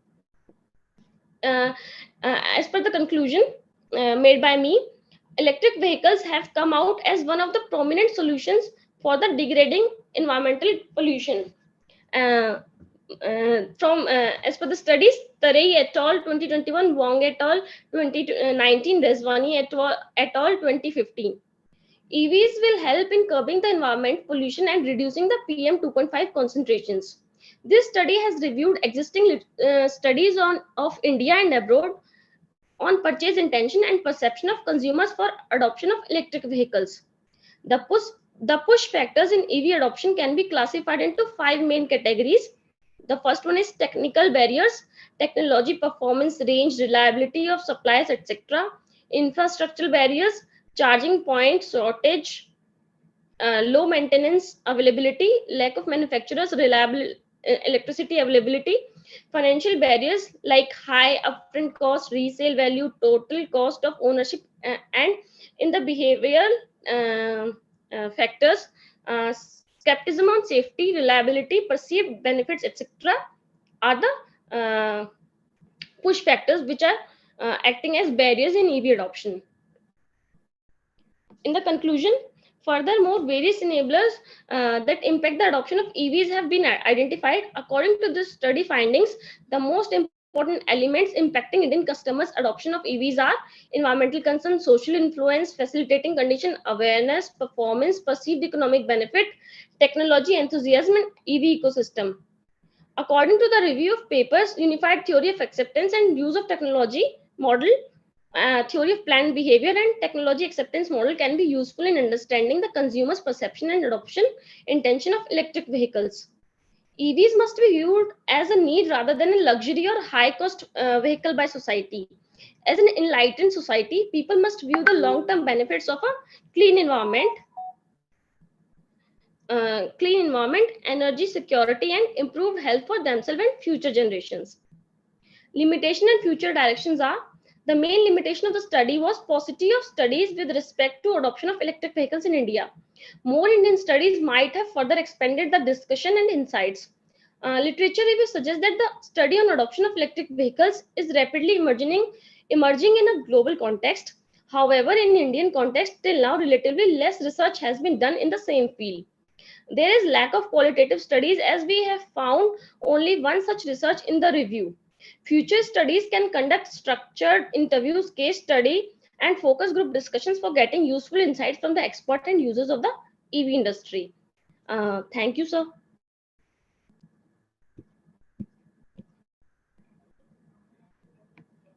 Thank you so much. Now, with the permission of Chairperson ND Mathur sir, as ND Mathur sir is driving to his home, the permission I request our Vice President, Professor Mehta sir, to please comment or ask any question. And give his views. Thank you, Dr. Ravi. Thank you, sir. Indeed, it was a good presentation by Shaluji.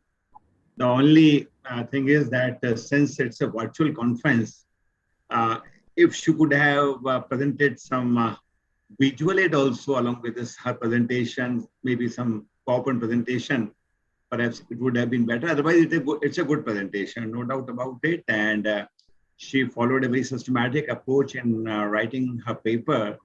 So that's the only limitation. Otherwise, it was a good presentation. Thank you. Sorry, sir, I forgot to share my screen. So sorry, sir. Yes, yes, that's only. Otherwise, Yes. Thank you. Thank you. Thank you so much. And then the next presenter is Diksha Dubey, serial number 5, Diksha Dubey, research scholar from Barkatullah University, Bhopal. The topic is artificial intelligence, opportunities and challenges in financial sector. Yes, Diksha ji, please unmute. Yeah. Thank you, sir. Thank you. Please continue.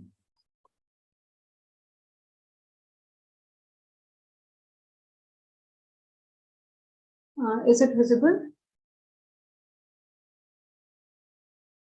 Good evening, everyone. Is it visible? Yes, ma'am. Yes, it is visible. Okay. Yes, yes. Thank you. Okay. Thank you, sir. Good evening, everyone. Today, I am presenting my topic on artificial intelligence opportunities and challenges in financial sector. I am Diksha. I am a research scholar from Barkatullah University, and I am pursuing my PhD under Dr. Pawan Mishra, Professor UTT Commerce.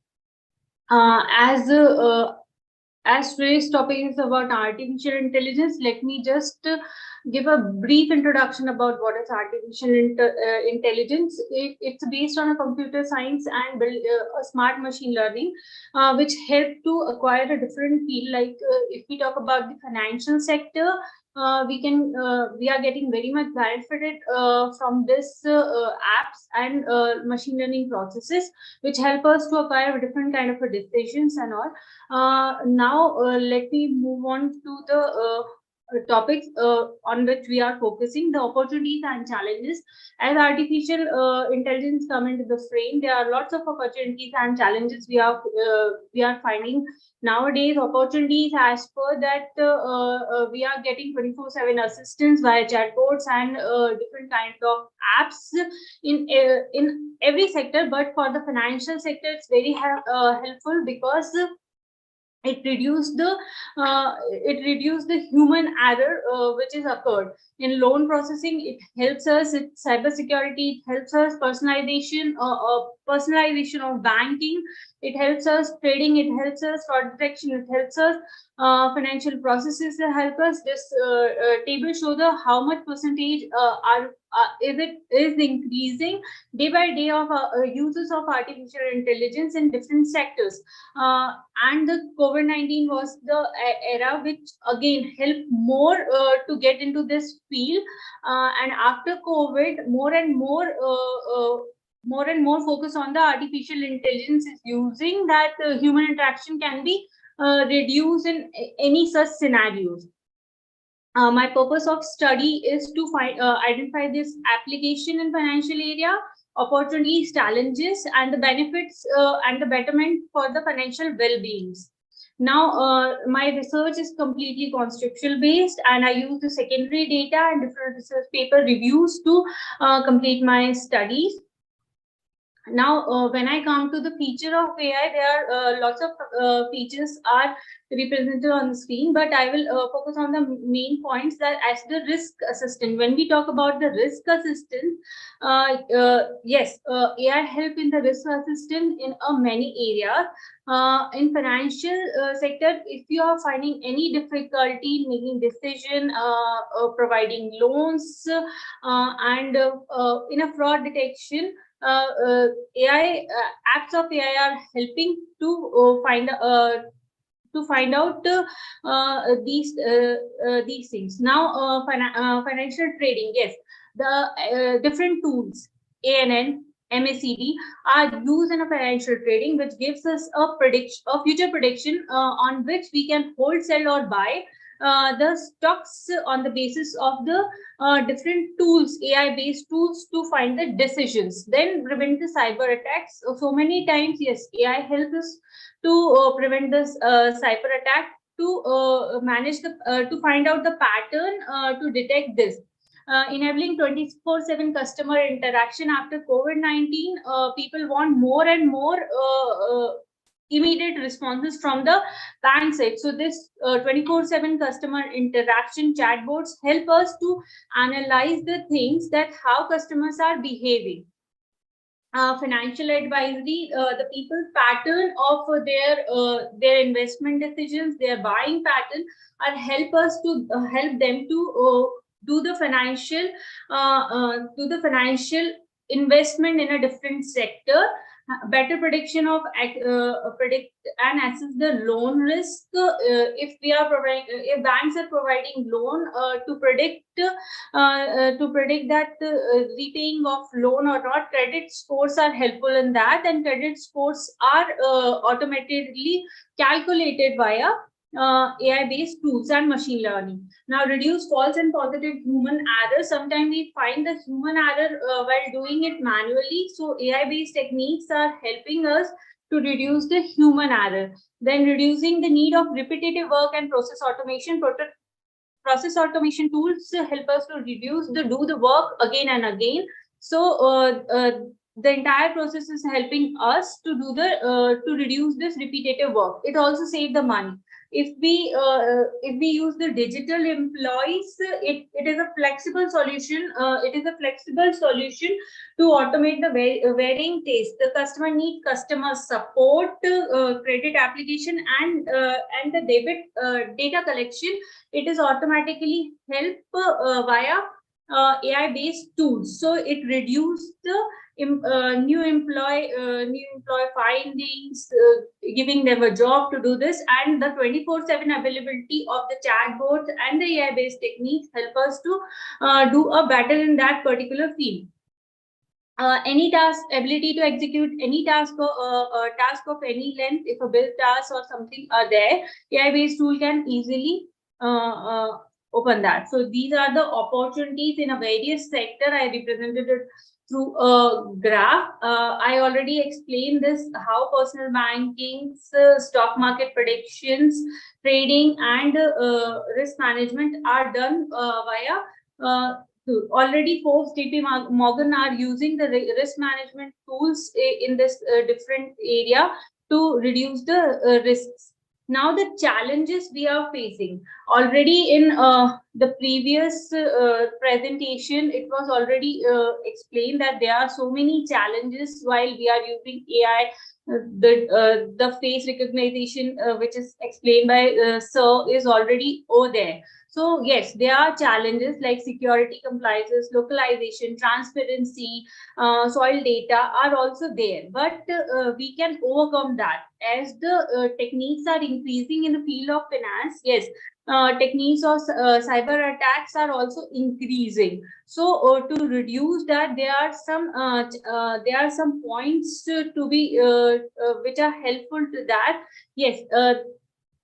AI tools in this asset allocation, forecasting, real-time insurance, robotic process help to reduce the human error in that case.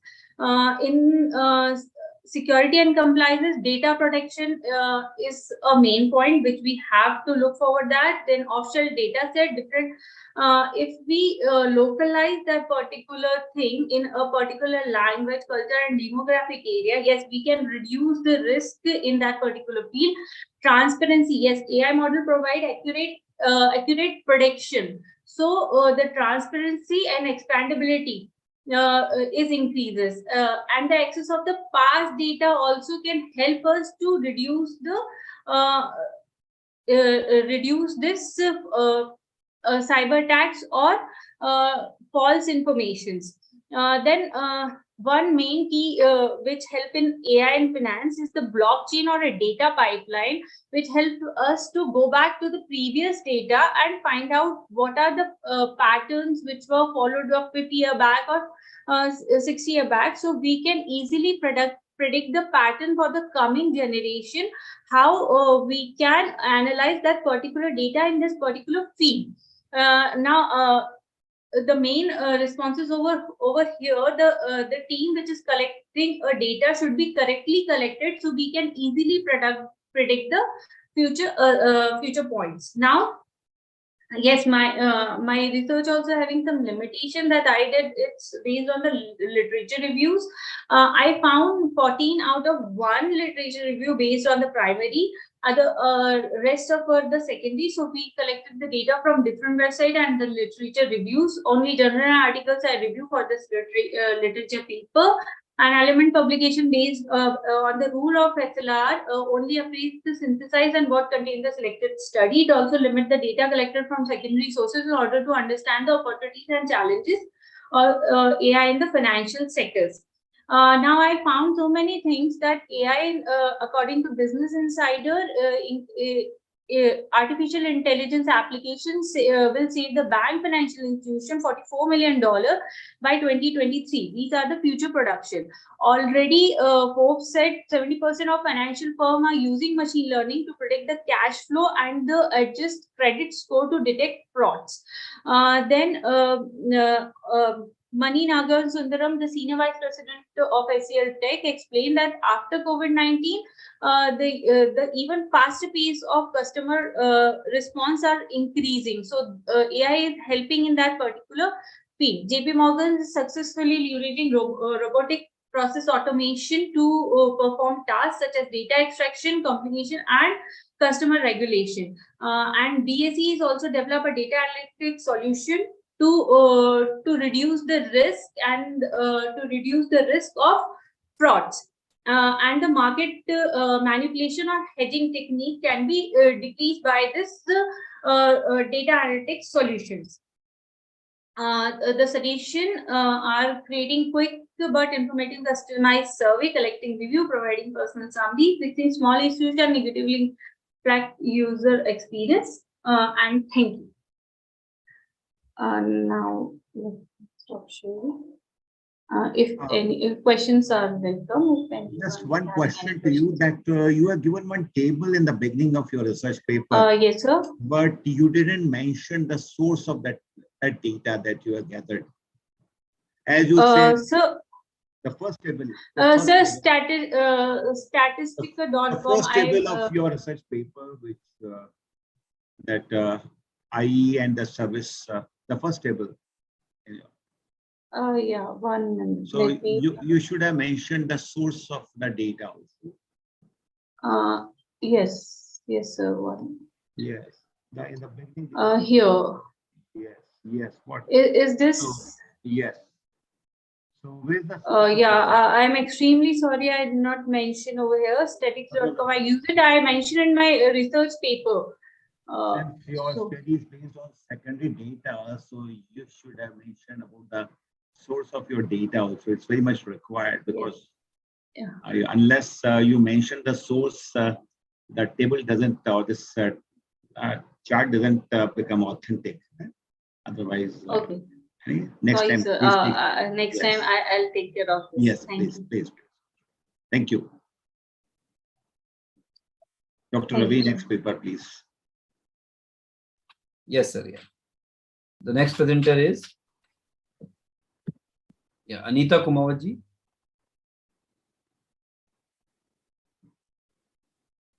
Ms. Anita Kumawat, Assistant Professor, Department of ABST, Government Girls College. Yeah, Ms. Anita Kumawat, please unmute. Ms. Anita Kumawat, please unmute. She is in the list. Okay.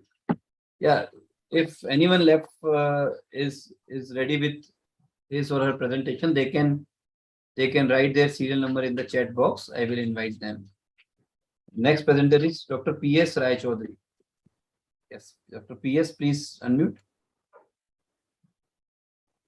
Yeah, Aditi ji, please unmute.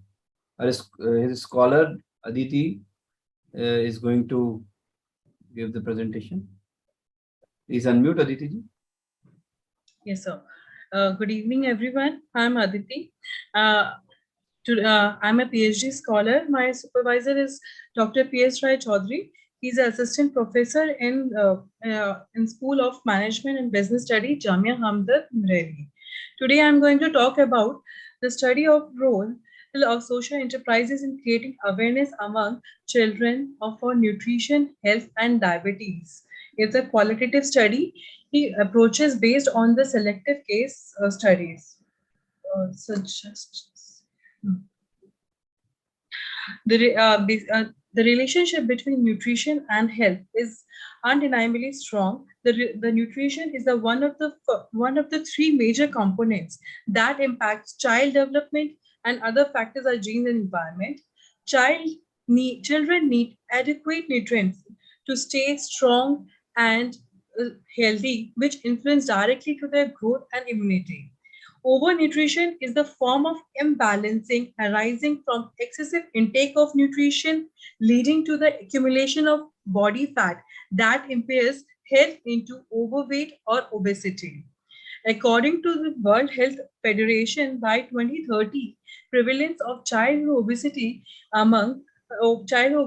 will be among 5 to 9 years age group will be approximately 10.81% and 6.23% in 10 to 90 years. India is expected to have over 27 million children with obesity. According to the guidelines for the management, ICMR, Indian Council Management, they said India has nearly 95,600 cases for the type 1 diabetes below 14 years of age, and 59,900 cases are diagnosed each and every year in this group. Type 1 diabetes can be developed at any time during childhood, even during infancy. It is usually between ages 6 and 13 years. Type 2 diabetes occurs mainly in adolescent, but it is becoming increasingly common in overweight and obese children. Exact causes for diabetes are unknown, but researchers show some people inherited gene that can cause diabetes. Combination of various factors, factors like poor lifestyle, less physical and outdoor activities, unhealthy eating habits, high calorie diet, and junk food are blamed to increase the diabetic cases among India. It's a literature review, a large-scale and multi-round health survey conducted under the Ministry of Health and Family Welfare, Government of India. This is a National Family Health Survey in 1921. It's a fifth round. In this report, it shows that 3.4% children are overweight, which was 2.1 in round 4, which was in 15-16. There are few social enterprises working on the diabetes, children among children. The first one is International Diabetes Federation. International Diabetes Federation is an international pediatric adolescent with a and Sanofi initiated. Just a second. Initiated with kids. Initiated with the kids and diabetes in the school health project in 2013. The kids was piloted in Brazil and India. In New Delhi, they are working with 1,000 students and 300 school staff with the help of partners like Public Health Foundation of India and one non-government organization, Hriday. The aim of the kids program is to bring diabetes education to the school to fight the diabetes related stigma and promote healthy lifestyle to tackle the preventable risk factors for the type 2 diabetes. United World Against Diabetes. This is a non-profit organization. It started in 2008 and working in around 96 children living with diabetes in Pune, Odisha, Manipur, and Jharkhand. This organization usually conduct a camp in the tribal areas and other urban parts of these working stations, and from there they approach to the kids and kids and adults. From there they help out and reach to the children, and through this they give some medical aids and medical aid, and they give some education education about how diabetes and with associated risk. The organization also helped in they also spread awareness about how to control their sugar level through herbal, Ayurvedic, and natural remedies. Another one is Natasha Foundation, established in 2013. They work in Pune, urban areas and rural areas. Basically, they are basically this foundation works around approximately 220 diabetic children. This organization this organization is empaneled with clinics and hospitals. From the empaneled hospital and empaneled hospital and clinics, they send their patients like diabetic children to the this foundation, and from there their journey starts. They help in giving it first. They give the immediate medical aids in free of cost, and then they conduct on the regular basis. They conduct some tests, and from there they and afterwards they start educating. Once they rapid, they give education to the children, and then children and family how to conduct, how to make a diary and counsel them. Another one is Diabetic Child Society Mission. This mission started in 2013. They work with type 1 diabetic children in Visakhapatnam and nearby districts.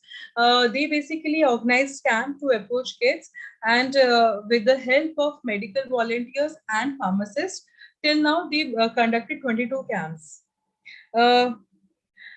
Then Udan is another one. They started in 2000.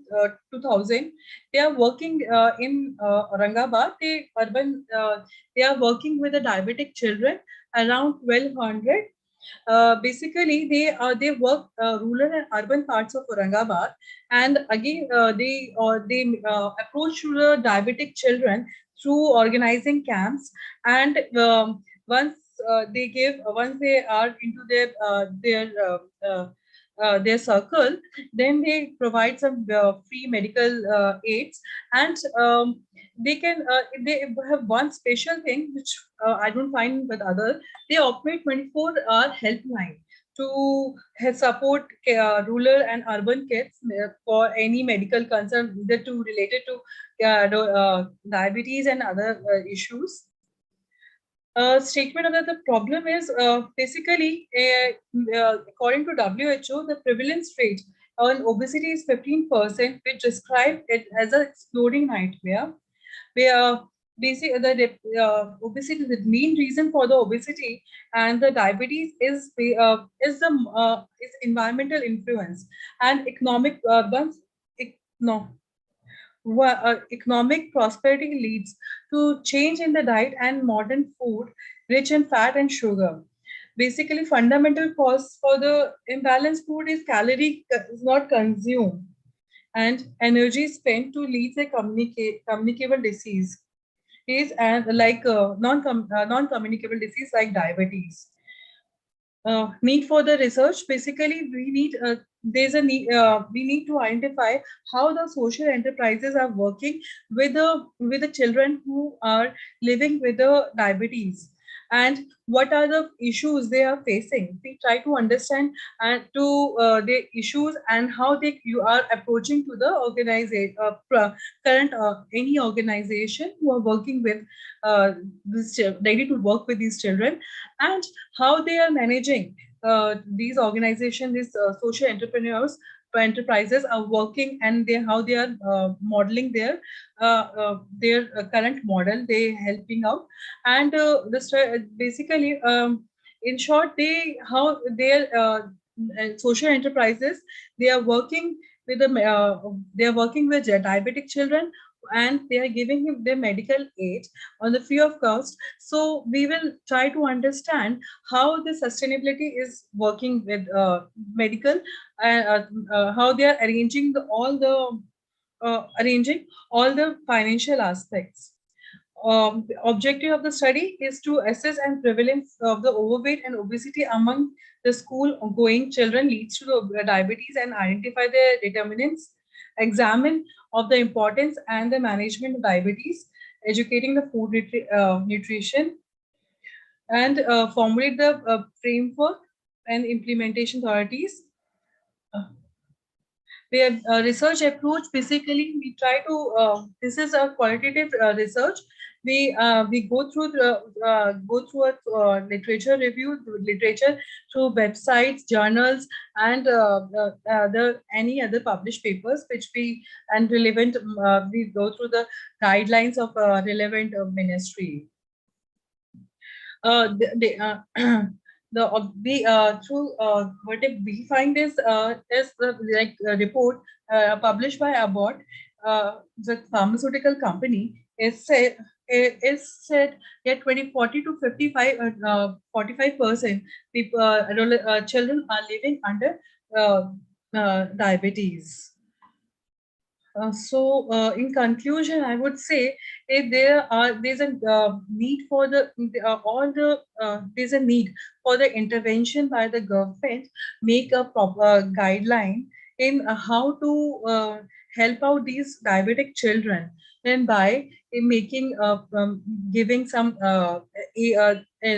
networking, like network internet connections, or making some mobile app using artificial intelligence, so that everyone can be on the one picture, like they can their dietitian on the one face is there, and their how they are and physical trainer must be there, and so that and doctor is available, so that these children can easily get access, and can their parents and the children can get education at the right time, so that we can catch them young at these cases and the pre-diabetic situation, we can catch them.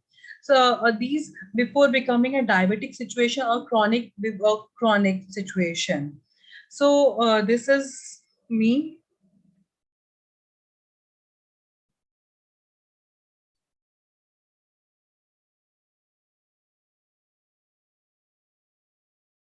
This was all. Thank you so much.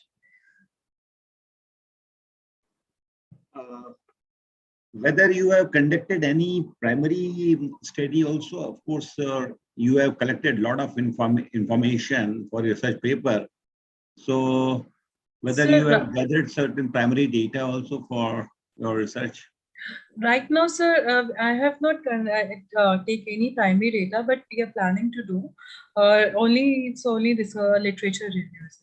Yeah, Secondary that's required also, that so I agree. you must collect the data just to and formulate certain hypothesis. That would be better. Otherwise, you have collected a lot of information that can become a groundwork for your further studies. Thank you. Thank you so much. Good presentation. Yeah, Dr. Pinky Kumari, Assistant Professor, University of Rajasthan. Dr. Pinky. Please unmute. Yes, Pinky. Hello. Yes, Pinky. Good evening sir. Good evening. doctor. Doctor Pinky Kumari, assistant professor, university of Rajasthan. Sir आज का जो मेरा topic है वह है आर्थिक विकास में महिला उद्यमी की भूमिका एवं चुनौतियां। सार है सर इसका, आज महिलाएं हर क्षेत्र में आगे हैं, चाहे वह मेडिकल क्षेत्र हो, इंजीनियरिंग हो, वैज्ञानिक हो, शिक्षा का क्षेत्र हो, कानून का हो, सभी क्षेत्रों का हो। उद्यमिता का क्षेत्र ही महिलाओं से परे था, लेकिन आज हर क्षेत्र में महिलाएं अपने कब्जे में हर एक फील्ड को किया हुआ है। महिलाएं उद्यमिता आज की सबसे महत्वपूर्ण व क्रांतिकारी घटना है। 21वीं शताब्दी में महिलाएं जागरूक, शिक्षित एवं आत्मनिर्भर बन रही हैं तथा सामाजिक और आर्थिक और राजनीतिक समस्त क्षेत्रों में अपनी महत्वपूर्ण भूमिका प्रदान कर रही हैं। प्रस्तुत जो शोध लेख है उसमें उद्यमिता क्षेत्र में महिला उद्यमियों को कौन कौन सी चुनौतियों का सामना करना पड़ता है तथा देश की आर्थिक प्रगति में महिला उद्यमियों की क्या भूमिका रही है। आज वर्तमान में पुरुष और महिलाओं में लिंग के आधार पर कोई भेद नहीं है। पहले महिलाएं केवल घरेलू क्रियाओं में संलग्न थी, लेकिन जैसे जैसे परिवर्तन हुआ महिलाएं घर से निकलकर बाहर आ गई है। आज महिलाओं का देश के आर्थिक विकास में महत्वपूर्ण योगदान है। वास्तव में आज महिला ने उद्यमिता को अपने पेशे के रूप में एक नए क्षेत्र में विकसित किया है। मानव विकास निर्माण में महिलाओं का विकास एवं सशक्तिकरण के साथ जुड़े हुए हैं, जो एक स्वतंत्र समूह के रूप में भारत की कुल आबादी का लगभग 48.2% हिस्सा बनाती हैं। महिलाएं एक मूल्यवान मानव संसाधन है और उनका सामाजिक व आर्थिक विकास अर्थव्यवस्था की स्थायी वृद्धि के लिए अनिवार्य है। फिर भी उद्यमिता के क्षेत्र में महिलाओं को अनेक चुनौतियों का सामना करना पड़ता है। IMF के डेटा के अकॉर्डिंग के द्वारा आयोजित आर्थिक जनगणना के अनुसार केवल लगभग 16% भारतीय महिलाएं खुद को व्यवसाय करना पसंद करती हैं या महिलाओं द्वारा संचालित 90 से अधिक कंपनियां सूक्ष्म उद्यम हैं तथा लगभग 79% स्ववित्त पोषित है। मैडम जरा सुनिएगा, जरा होल्ड कीजिएगा। जी सर। आपसे ये अपेक्षित है कि आपके इस शोध पत्र के जो प्रमुख उद्देश्य हैं वो बताएं आप थोड़ा सा, और आपकी शोध प्रवृत्ति बताएं और आपका जो मूल निष्कर्ष है ना, क्योंकि विषय बहुत व्यापक है और इस व्यापक विषय को चंद मिनटों में समाप्त करना संभव नहीं हो पाएगा, तो आप मुख्य उद्देश्य, शोध प्रवृत्ति और निष्कर्ष बता दीजिएगा। Thank you sir. इसके शोध उद्देश्य है महिला उद्यमी की आर्थिक विकास में भूमिका का अध्ययन करना, महिला उद्यमी को प्रभावित करने वाली चुनौतियों का अध्ययन करना, मानव विकास लक्ष्य में महिला उद्यमी की सहभागिता का अध्ययन करना। शोध प्रविधि में है प्रस्तुत शोध पत्र द्वितीयक समंकों पर आधारित है, जो पुस्तकों, समाचार पत्र, पत्रिकाओं, शोध लेख और इंटरनेट का प्रयोग किया गया है। इसमें जो आर्थिक विकास में जो महिला उद्यमी की भूमिका रही है वह है पूंजी निर्माण को प्रोत्साहन, प्रति व्यक्ति आय में सुधार, रोजगार सृजन। इसके समक्ष आपकी शोध प्रविधि क्या रही और निष्कर्ष क्या बता दीजिएगा बस।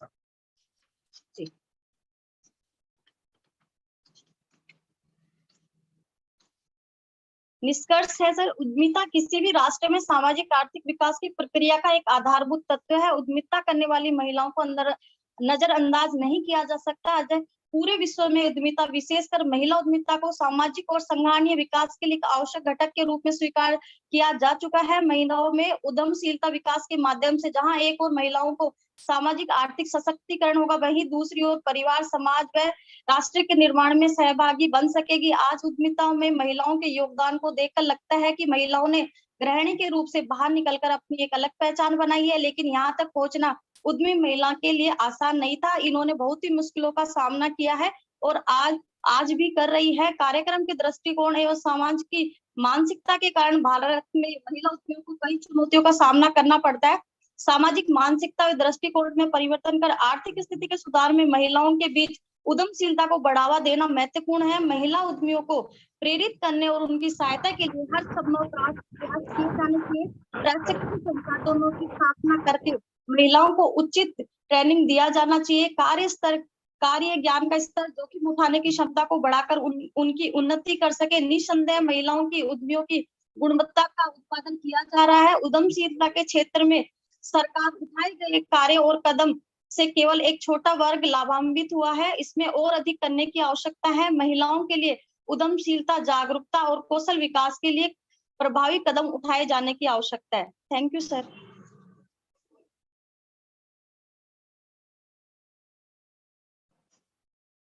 माथुर साहब प्लीज टेक ओवर। मैं आपका Thank कार्यकाल you. मैंने ग्रहण कर रखा था। Thank you professor Mehta, Yes, sir. Thank you. Mathur sir, welcome. sir. जो ये बहुत ही पिंकी कुमारी का बड़ा अच्छा पेपर था, जो स्पेशली महिला उद्यमिता पे था। मैं ड्राइविंग के दौरान भी सारे आर्टिकल्स और रिसर्च पेपर सुन रहा था। बड़े अच्छे पेपर्स सबमिट किए जा रहे हैं और स्पेशली अभी पिंकी कुमारी ने उद्यमिता महिला उद्यमिता पर अपना उद्बोधन दिया।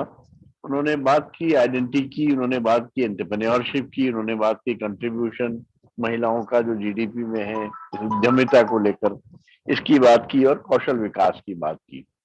मैं समझता हूँ अगर राष्ट्रीय जीडीपी में महिलाओं के योगदान को और स्पेशली जो वर्क फ्रॉम होम करती है महिलाएं, उस योगदान को जोड़ लिया जाए तो पुरुषों के योगदान से कहीं ज्यादा आएगा। तो बहुत अच्छा पेपर था, आपको बहुत बहुत बधाई। और इसे और बेटर आप न्यूमेरिकल पेपर बनाने की कोशिश करें, रिग्रेशन इसमें डेवलप करने की कोशिश करें, एविडेंसेस बढ़ाने की कोशिश करें, तो ये और अच्छा पेपर हो सकता है, पब्लिश हो सकता है। Thank you. Next presenter. Thank you, sir. Thank you. Next presenter is serial number 11, Dr. Sarala MS. Sarala MS, please unmute.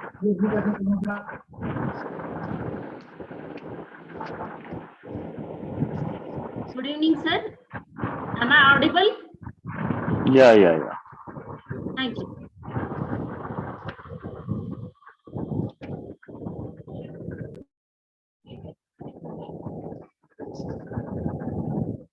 Shall I start, sir? Yeah. Start, Sarala. So, the topic of my presentation is internal branding among private banks with a special reference to HDFC Bank in Bengaluru city.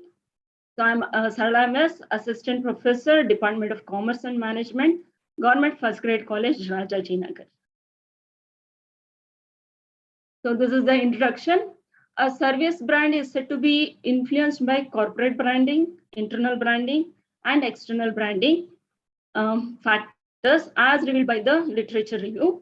The internal branding. Sarla ji, just a minute, मेरा एक request है आपसे कि आप सिर्फ अपने objective, research methodology, आपके tools और फाइंडिंग्स, इनकी बात करें, बस इंट्रोडक्शन वगैरह की बात ना करें। Yes. Okay. Objectives of the study. To study respondents' perception regarding vision, mission, CSR activities, and corporate symbolism of the bank, and to study the respondents' perception regarding internal branding of the bank. Hypothesis of the study: there is insignificant difference in the respondents' perception regarding vision, mission, and CSR activities of the bank. There is insignificant difference in the respondents' perception regarding corporate symbolism of the bank. There is insignificant difference in the respondents' perception regarding internal branding of the bank. And this is the research methodology. So study area is concentrated with the bank workers of HDFC Bank in Bengaluru city. Nature of data used is primary data collected through the respondents through questionnaire. Sample frame and size consisted of bank employees of HDFC Bank functioning in Bengaluru city, and sample size stood at 100 respondents. Okay, data analysis tools and techniques. Simple percentage method was used to analyze the collected data. Further, Likert scale data was analyzed, adapting Garrett's ranking to identify the most significant and least significant factors. On the other hand, chi-square test was used to identify whether there is a significant difference between expected and observed frequency of respondents' perception regarding internal branding of the bank. Then this is the data analysis. So this is the Garrett's ranking respondents' perception. So if we observe among regarding the vision of the bank, overall employee satisfaction, this stood first among the ranking. And in the second, Garrett's ranking of respondents' perception regarding mission of the bank. So comparatively, online banking was considered as the best among the employees. And Garrett's ranking perception regarding activities of the bank. So in this, market research was ranking first. And in the fourth, Garrett's ranking of respondents' perception regarding line of the business, employees had the opinion that the profit generated by the bank was standing in the first rank. And the last one, Garrett's ranking of respondents' perception regarding internal branding of the bank. So, yes. So in this, the work culture of the bank was considered as the best by the employees of the HDFC Bank. So hypothesis testing. So the first hypothesis, there is insignificant difference in the respondents' perception regarding vision of the mission and CSR activities of the bank. So alternative hypothesis was there is significant difference in the respondents' perception regarding vision, mission, and CSR activities of the bank. At 5% level of significance for degree of freedom 4, the table value of X was 9.488, and the calculated value of X2 for all the factors of vision, and CSR activities were more than 9.488, indicating that the calculated value of X2 was greater than the table value of X2. Hence, null hypothesis is rejected, and by accepting alternate hypothesis, it could be concluded that there exists significant difference in respondents' perception regarding vision, mission, and CSR activities of the bank. And the second hypothesis was there is an insignificant difference in the respondents' perception regarding corporate symbolism of the bank. The alternative hypothesis stated that there is significant difference in the respondents' perception regarding corporate symbolism of the bank. At 5% level of significance for degree of freedom 4, the table value was 9.488, while the calculated value of X2 for corporate symbolism like image of the bank, visibility of the bank, quality of advertisement was less than table value of X2. Hence, null hypothesis was accepted and concluded there exists insignificant difference in respondent perception. On the other hand, the calculated X2 for ambience inside the bank was greater than the table value of X2. Hence, hypothesis is rejected, and by accepting the alternative hypothesis, it could be concluded that there exists significant difference in respondents' percentage regarding the ambience inside the bank. The third hypothesis was there is insignificant difference in the respondents' perception regarding internal branding of the bank. The alternate hypothesis stated that there is significant difference in the respondents' perception regarding internal branding of the bank. At 5% level of significance for degree of freedom 4, the table value was 9.488, and the calculated value of X2 for all the factors of internal branding bank were more than 9.488, indicating that the calculated value of X2 was greater than the value of X2. Hence, null hypothesis is rejected, and by accepting alternative hypothesis, it could be concluded that there exists a significant difference in respondents' perception regarding internal branding of the bank. So this is my presentation, sir. Thank you. Any questions? Thank you, Sarlaji. You have presented very well about the internal branding of private banks, especially you have selected HDFC Bank. Yes, thank you. Your two alternative hypotheses have been accepted and one null hypothesis has been accepted. It means at two places your perception has gone right, whereas at one place your perception has gone wrong. Yes. And the tools applied by you are really appropriate. You have sample size. I wanted to know the sample size 100 you have taken. On what basis this sample size has been taken? Sir, it was this survey was conducted during the post-COVID area, and many bank employees were not entertaining so much. So convenience sampling was selected. That was sampling method, but how did you arrive at the size of 100? 100, since it was a pilot study, sir, so I thought I'll limit to 100. Okay, thank you. Next participant, please. Thank you. Thank you. Thank you. Next participant is Dr. Suman Solanki, Assistant Professor from University of Delhi. Please unmute, Dr. Suman. Yeah. Am I audible? Yes. Yeah. Good evening, everyone. And I'm Dr. Suban, having 17 years of teaching experience in Delhi University. And my area of specialization is management as well as commerce, organizational behavior, industrial relations. And the topic of my presentation is work-life balance and stress management among female employees in IT sector and in the educational institutions. I have taken the different DU colleges for this study. So work-life balance can be defined as a perfect balance between work and life, both not interfering with each other. Besides work and life, it is also including your family, personal growth, fitness, and health. So there is a saying like, you will never feel truly satisfied by work until you are satisfied by the life. So coming to the objectives of my study, that are, first objective is to know the challenges faced by female employees, basically in IT sector and in balancing the work life among them. Second objective is to find out the correlation between work-life balance and stress management among the female employees in IT sector. Next objective is to find out the barriers to achieve work-life balance. And finally, to suggest remedies to improve work-life balance and stress management. Now coming to the research methodology, that is, the data for this study was collected from the primary sources, that is through structured questionnaire, and the study used exploratory research method. The sample size I have taken is 100, 50 from IT female professionals and 50 from different DU colleges. So random sampling was adopted for the data collection. Structured questionnaires are used for the study. Now coming to the next part, that is, the research was carried out considering the following factors. First factor is stress. Second, timings, that is the time management. Next one is work-life balance. Next is workload. And final, the impact of job responsibility on the work and personal life of the female employees. Now, next part is the research methodology, that is, sample size is again 100. Then come to the data analysis part. We are coming to this part.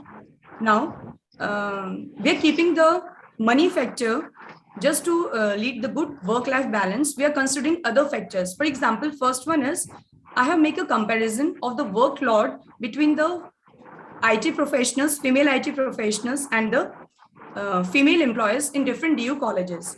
So what I have concluded is the average workload of the women employees per week in IT industry is 51.08%, that is in hours, while the average workload of the women employees in different DU colleges is 30 hours per week. So we can conclude that the workload is more among the female employees in IT industry as compared to the female employees in different DU colleges. So next factor is working on weekends. That is, what I have concluded is 22% female employees from IT sector says that they work most of the time on the weekends, while rest of the employees, that is 78%, they says that they work sometimes on weekends. And as coming to this education field, only you can say 18%, that is 9 employees says that they work sometimes on weekends, and 82% employees, they says that they don't work at all on weekends. So next factor can be comparison of the social life of the employees of both the sectors, both IT sector and education sector.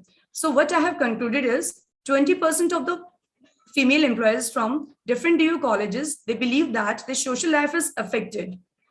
12% says that they are neutral, and 68% respondents, they says that they believe that their work life is balanced.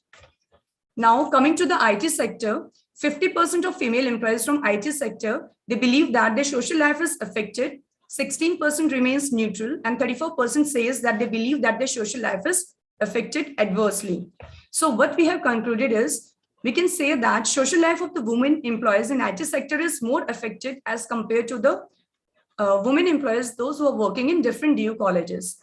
Now coming to the next factor, that is comparison of the work-life balance of employees of both the sectors. That is, what I have concluded is 32% women employees from IT industry, they believe that the work life is balanced, and 68% says that the work life is not balanced due to certain factors. Now coming to the education sector, that is 90% women employees, they says that they believe that the life is totally balanced, and only 10% says that the work life is not balanced. So we can conclude that women employees in education field are much far satisfied than in the IT sector. Now coming to the next factor. Am I audible? Yes. Okay, fine. Now coming to the next factor, that is job satisfaction in women employees of both IT industry and education industry. What I have concluded is 36% employees, women employees from IT industry, they're satisfied with their job, and 64% says that they're not satisfied at all. Now coming to the education sector, that is 74% employees, women employees, they feel that they're satisfied, and only 26% says that they're not satisfied. So we can conclude that women from education field are more satisfied than the IT professionals, IT female professionals. Now coming to the last factor, that is major causes of the life imbalance.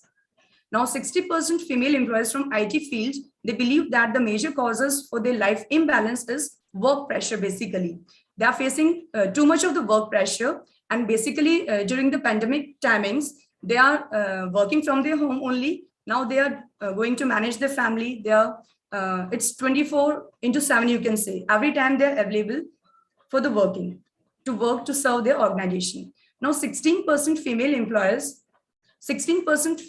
of IT industry says that it's their personal ambition, and 24% believe that their work life is imbalanced due to the family responsibilities. Now coming to the education sector, 54% female employers, they believe that the major cause of the life imbalance is the family responsibilities. Only 36% says that it's just due to their personal ambitions, and only 10% believe that the work life is imbalanced due to the work pressure. So we can make a comparison. We can say that major cause of life imbalance in IT sector is the work pressure that the female employees they're feeling right now. Only and in education industry, it's only the family responsibilities. Now we are coming to the remedies. Remedies are the suggestions that we can put forward to maintain the good work-life balance among female employees, both in IT sector and both in the education sector. So first of all, stress management lectures should be arranged frequently for them. And I can say stress management techniques should be adopted, like yoga, meditation. They should take healthy diet to manage the stress level. Next, we can say that flexi work hours for female employees that should be introduced for IT female professionals, so that they can choose the timings according to their convenience, according to their family priorities, and they can definitely manage both the work and their professional life also. Next can be convenient transportation facilities should be provided to the female employees in IT sector. And next remedy can be minimum 6 months maternity leaves should be provided to the female employees in IT field. And if extension is required, then should be provided to them. That can be without pay. But if extension is required, that should definitely be provided to the female employees in IT field. Last measure can be, we can encourage innovative approaches to flexible working in the IT sector so that they can work at their own ease. Now coming towards the limitations of this study, the present study, you can say, that is limited to the small group of employees, that is 100 only, 50 from this education field and 50 from the IT female professionals. So any change in sample size and location of the research may affect the results, we can say. Next limitation is there is scope to carry out the research in larger group. If there is no time foundation, I can take more sample size for my research work, and definitely there is time limitation also. Now, finally, what we can conclude from the study is, we can conclude that women employees of education field are much more satisfied and their work life is more balanced as compared to the female IT professionals. The work-life balance of IT industry employees is badly affected and adversely affected. According to the survey, the women, we can say the female employees, they have admitted that their jobs are affecting their personal life also. So the pressure of the work leads to stress. Further, it can lead to anxiety, hypertension among the female employees in IT field. Due to this, their total productivity and performance level that decreases. Work-life balance is very important and it should be improved. It should be improved in all the organizations, not only in IT sector and in education field only. It can be improved in every sphere, in every type of organizations. It can be hospitality, it can be other type of industries. So if it is not improved, then it can lead to poor performance, absenteeism among the employees. They can take more sick leaves on part of this. So there is a challenge for the industries to maintain work-life balance, to increase the productivity of the staff. And this is also a challenge for the family to keep peace at home and contribute in maintaining the work-life balance of the employees. So thank you. Any questions?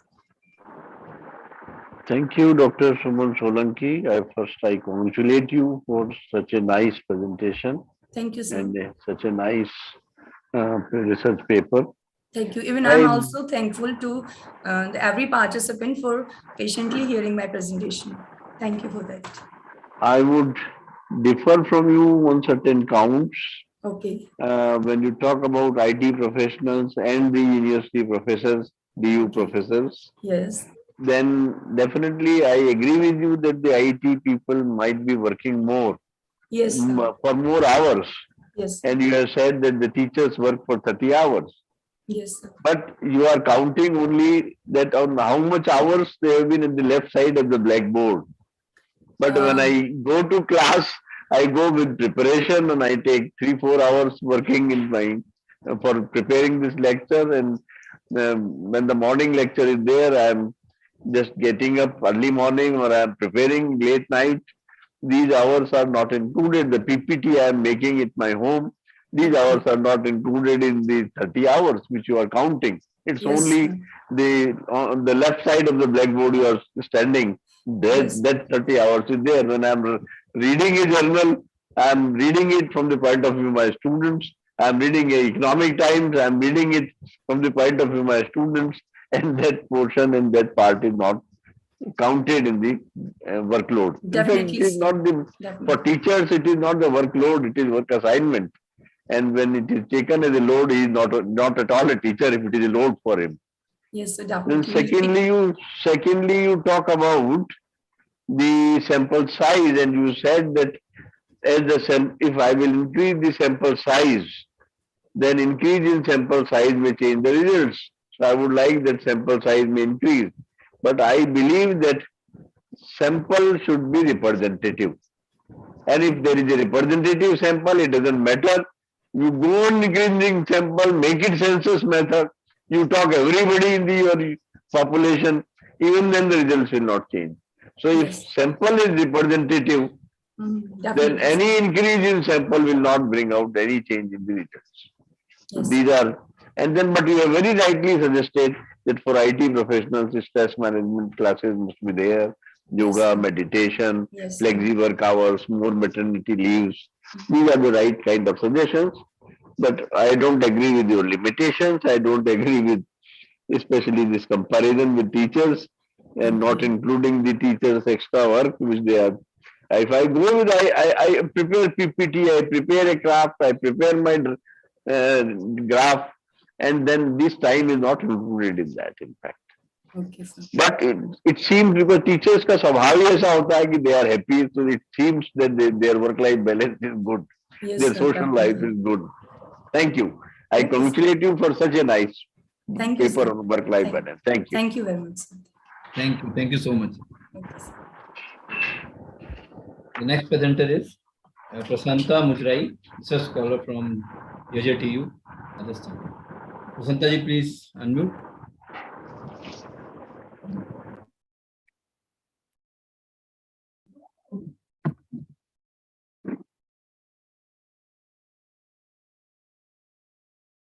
Prasanta Mujrai, please unmute.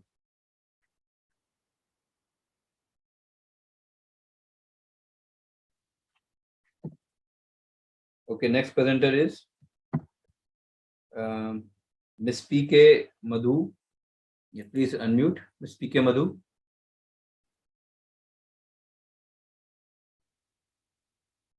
Ms. P.K. Madhu, please unmute. Yeah, or Dr. R. Padma, are you going to present paper? Please unmute. Yes. Yes. Good evening to one and all. Good evening. First of all, I would like to say thanks to organizers for giving me this opportunity to give my presentation. I'm Dr. R. Padmaja, Assistant Professor of Krishna University. I would like to give presentation on the topic that is role and challenges of women entrepreneurs with special reference to Krishna district, Andhra Pradesh state. In the contemporary world, many large and successful firms are being led by women entrepreneurs. There is a need to understand the role of women entrepreneurs in the developing economy and to understand the challenges faced by the women entrepreneurs.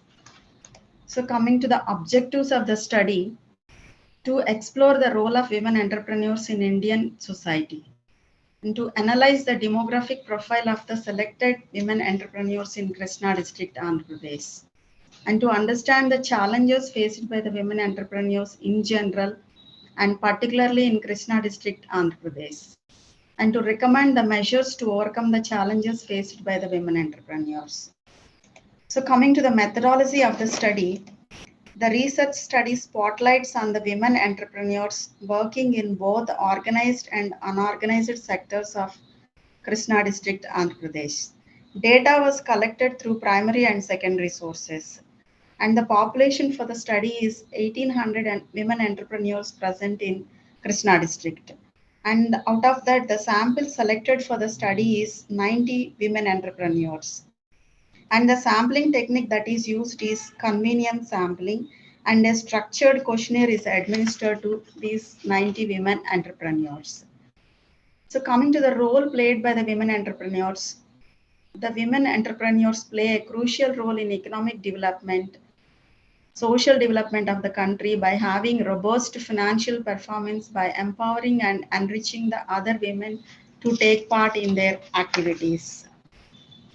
So coming to the findings of the study, from the study, it was evident that the significant number of the women entrepreneurs is in the age group of 31 to 40 years, and majority of them are graduates, and maximum number of the women entrepreneurs are married. Women with 2 or more children are more likely to become an entrepreneurs, and many women entrepreneurs belong to low income group. And many women entrepreneurs, they become entrepreneurs because of the economic necessity. And many of the respondents prefer service business, and many of them are doing from 5 to 10 years. From that 5 to 10 years, they are acting as women entrepreneurs. And many of them have moderate satisfaction with the business, what they are doing. And many of the respondents have taken loans from the banks and financial institutions. And all of the respondents want to continue the business, and none of the respondents want to quit the business. By and large, much number of respondents feel that they are moderately strong in the idea generation. Out of the total respondents, nearly half of the respondents feel that they are very strong in dealing with the people. Out of the total respondents, more than half of the respondents feel that they are moderately strong in market development process. And out of the total respondents, significant number of the respondents feel that they are moderately strong in the ability to meet the market needs. And nearly half of the respondents feel that there is some difficulty in finding distribution channels. And nearly half of the respondents generally take experts' advice while they are doing the business. And out of the total respondents who take advice from the experts, majority of the respondents take advice for the development of the new product. So these are the findings of the study. And coming to basing on the study, what the challenges faced by the women entrepreneurs are as follows. The first one is the lack of training opportunities. So majority of the women entrepreneurs in Krishna district are from the rural and semi-urban areas. That's where they lack training and lack of support from the family. And the women entrepreneurs are facing difficulty in convincing their family members about their entrepreneurial plans. And lack of financial support. The women entrepreneurs are having trouble in getting the financial assistance to start a business. And then unable to attract skilled employees. The skilled people who are offered an opportunity by the women-led enterprises are declining the offers. And then the cutthroat competition is a threat for the women entrepreneurs. So nowadays, the male entrepreneurs are expanding their business like anything internationally and are having superiority in terms of financial status and the operational efficiency, and that become a big challenge. However, very few entrepreneurs, women entrepreneurs, are able to expand internationally due to varied reasons such as financial concerns, lack of family and social support, gender biases, low risk bearing capacity, etc., and lack of independence in decision making process. Male entrepreneurs have the leverage to take the decisions on their own when compared with the women entrepreneurs. So these are the challenges faced by the women entrepreneurs from the study, and the following suggestions were made to face these challenges successfully by the women entrepreneurs. So the first one is the leadership training programs. The capability of the management needs to be strengthened through leadership training programs and imparting administrative skills among the women entrepreneurs. So women entrepreneurs should get some kind of training to develop their leadership qualities. And next one is the industrial estates for the women. And actually the industrial estate program was initiated by the government in the year 1950 for promoting the growth of small scale industries. And the entrepreneurs are encouraged to occupy the land and the shed and continue their business activities. And likewise, industrial estates exclusively for the women are to be developed.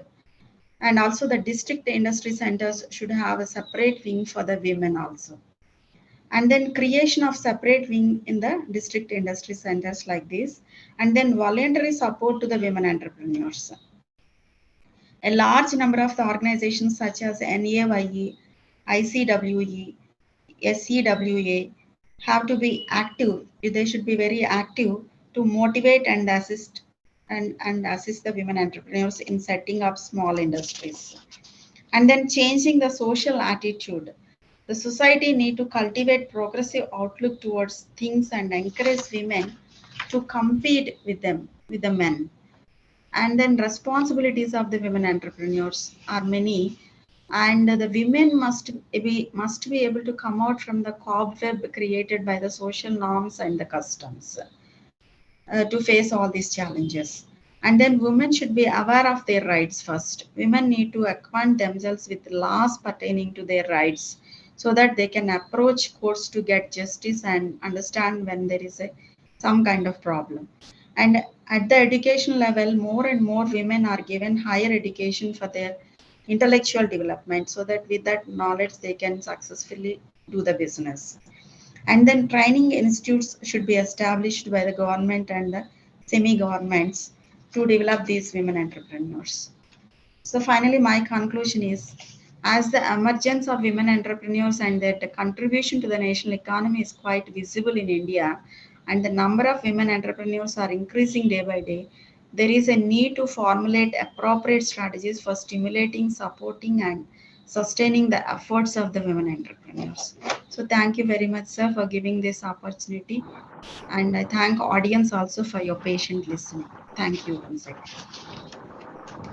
Thank you, Dr. Padmaja. I congratulate you for such a nice such a nice case for women entrepreneurs, basically. Thank you, sir. Thank you. You have concluded that mainly the women entrepreneurs join the entrepreneurship between the age of 31 to 40.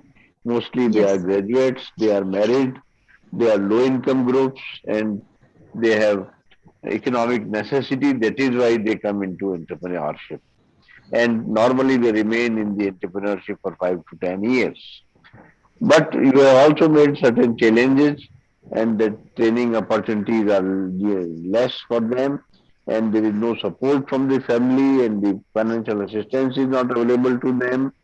Then they are not able to attract the skilled employees, and then they have to face a lot of competition. I like the suggestion which you have made that there should be separate, exclusive industrial estates for the women. Like we have banks exclusively, women banks or the women railway stations. Similarly, if there is a separate, exclusive industrial estate for the women, it will definitely improve the situation for the women entrepreneurship. So it's really a very good paper. I congratulate you for building such a nice case for women entrepreneurs. Thank you, sir. Thank you very much. Thank you. Thank you so much. Next presenter is Monica Garg, Assistant Professor in Commerce from Haryana. Yes, Monica ji, please unmute.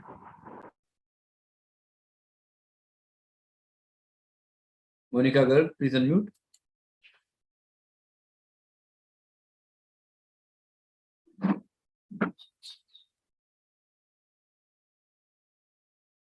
I think she is not ready with her presentation. The next. Mr. Ravi, how many presenters are left? Sir, I think only one presenter is left. Okay.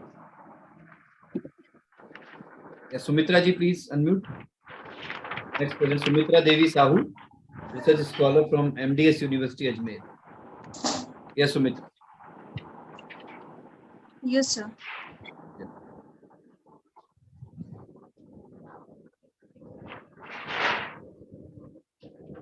And anybody left for the presentation, they can. Hello, write in the good chat. evening, sir. Yeah, good evening. Yeah, it's visible, visible. Yeah, My it's screen visible. is visible, sir? You are audible also and it's visible. Okay, sir. Good evening, everyone. First of all, I would like to thank the organizing team to giving me this opportunity, and especially Ravi Modi sir for giving me the information regarding the conference. My paper is an analysis of the fundamental economic factors influencing the international trade. The introduction is international trade is the exchange of goods and services across international borders. For a long time, international trade has been the important connecting channel among countries, but it has increased rapidly in the past few hundred years. It has a major impact on the economies of many countries, but a basic question arises that why countries trade and how trade patterns evolve. These questions may be answered in various economic theories, which explain many fundamental factors responsible for the international trade. But this paper is going to focus on the major important fundamental factors which influence the international trade, such as demographic changes, investment, technology, energy and other natural resources, distance and transportation cost, and impact of exchange rate and inflation on government restrictions and economic policies and other factors. Okay. First factor is impact of demographic changes on international trade. Demographic change is one of the major factors which affects international trade by changing the comparative advantage and composition of import demands of countries. The size of the working population among the countries is changing. Please, just a minute, please, Dr. Sumitra. Please just mention the objectives of your research, your research methodology, your tools, your sample size, research design, and your findings Okay, and sir, tools. sorry. Don't Okay, go sir. for theory only. It is a descriptive paper, sir. So my research paper objective is to focus on major analysis of major important fundamental factors in which these demographic Okay, changes. briefly describe them. Briefly describe them. Describe them briefly, okay? Okay, sir. The total population has more than tripled to 7.5 billion. It is expected to reach 8.3 billion by 2030 and 9.3 billion by 2050. So this demographic shift will lead to a significant increase in the working age of sexes in certain developing countries in the early stage of their demographic transition. This will increase the trade flows to Africa and between Africa and Asia.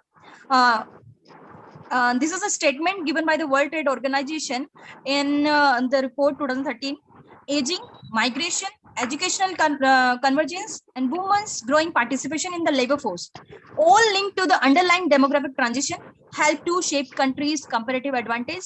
So it will affect the international trade.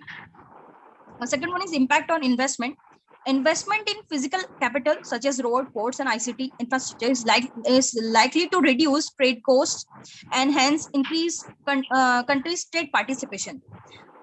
Investment in information and communication technology can enable a larger number of countries to participate in the ever-expanding international trade in services. There is one estimate of Nordas and Pierre Martini that doubling the kilometers of paved roads per 100 square kilometers, increase trade by 13%. Similarly, they show that doubling the number of paved airports per square kilometers of territory in a country boosts trade by 14%. Investment in better quality or more reliable ICT infrastructure also lead to reduction in trade costs by reducing the barriers which inhibit economic exchange over long distance. Third one is difference in technology. Technology is a major factor. It helps to shape the pattern of trade. According to traditional theory, trade occurs because countries are different. There are technology difference is one of them. The simplest regarding model, a country exports a good which it is relatively more efficient at producing than its trading partner. That is the good with the lowest opportunity cost.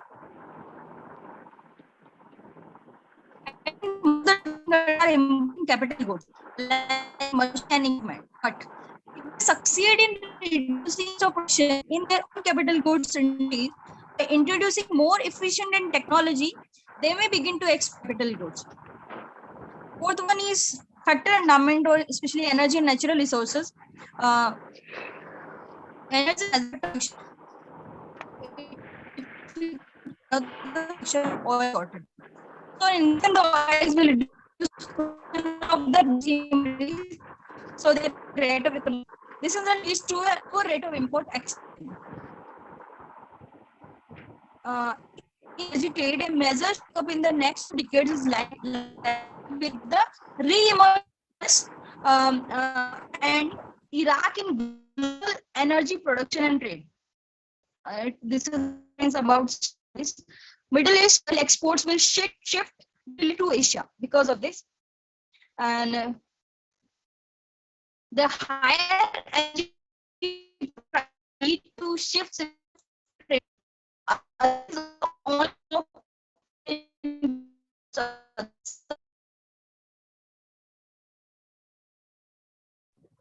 Yeah, I think she has done her presentation, sir. A network Thank problem you. from the side. We consider it as presentation. So, thank you, Madam Sumitra Sahu. She has presented a paper on international trade, need for international trade, and talked about demographic shift, investment. What very important point she has contributed is that more the roads we will have, more the road infrastructure we will have, more the trade will increase. And that's why the China wanted OBOR project to be cleared, the one belt, one road, so that the China's trade may increase.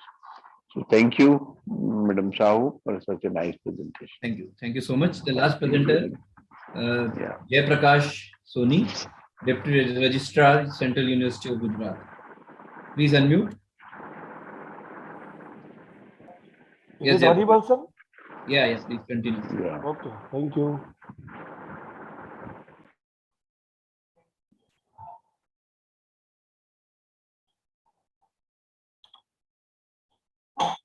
So today my presentation on my paper, Impact of Management Control System on Performance of Higher Education Institution in the State of Gujarat. My objective is to study impact of management control system on performance of higher education institution in Gujarat. Methodology I adopted, geographical coverage. The present research has been conducted in higher education institution of the state of Gujarat. Sample and sampling techniques. Sample covered all type of universities, that is state university, private university, central university, and deemed to be university. Total 75 heads of the department, head of institution, and university officials give their responses out of 425 data bank. I used judgmental sampling technique. Data collection. The study has been based on the primary data collected from the head of the higher education institutions in all type of university situated in the state of Gujarat. Research instrument is questionnaire. Data has been collected through structured question based on literature study. Hypothesis framing and testing. On the basis of literature review, following mentioned variables have been selected with a view to study impact of management control system on performance of the higher education institution in Gujarat. Independent variable is management control system and dependent variable is performance. Hypothesis of the study: there is no significant influence of the MCS on performance, and there is significant influence of MCS on performance. Result and discussion. There is statistical table. As far as the significance F value is concerned, it gives an idea that the regression result has been reliable, which is significant. As significance F is less than 0.055%, the regression model has been fit, and hence the selected independent variable has been significant in explaining the dependent variable. Table 2 is model summary B. Evaluates the summary of regression statistics. It can be seen that adjusted R square is 0.569, which indicates that after adjustment the explains 57% variation in the performance because of MCS. The model summary reveals that MCS is strongly influencing performance and has an impact on its fluctuation. It shows that 100% change in the MCS will result into 57% change in variation of dependent variable, that is performance. Table 3 coefficients. Table 3 shows the regression output, which shows that MCS is statistically significant because its p-value equals 0.000. It also shows that the coefficient of MCS is positive, which purpose that there is positive correlation between independent variable MCS and dependent variable performance. Conclusion and recommendation. Conclusion. Use of better MCS in higher education institution leads to higher performance of the higher education institution in terms of the teaching and learning, followed by operation, reputation, and research. MCS provides better teaching and learning process. Use of MCS in higher education institution also results into better research output and in research publication. The development and implementation of the MCS in the higher education institution in the state of Gujarat leads to better performance. Through the best use of MCS in higher education institution gain reputation, which is possible for them to easily attract quality students, teachers, as well as financial resources from the various funding agencies and organizations. Recommendation. As the overall performance of the higher education institutions depends upon the use of MCS, the better implementation of MCS should be part of the planning of the higher institution. It is recommended that the higher education institutions should develop and implement the system of MCS. It is also recommended that data generated through MCS should be part of the meeting of the agenda of the meeting of the statutory bodies, that is Executive Council, Board of Governors of the various institutions, for effective and accurate decision making. Thank you, sir. Thank you.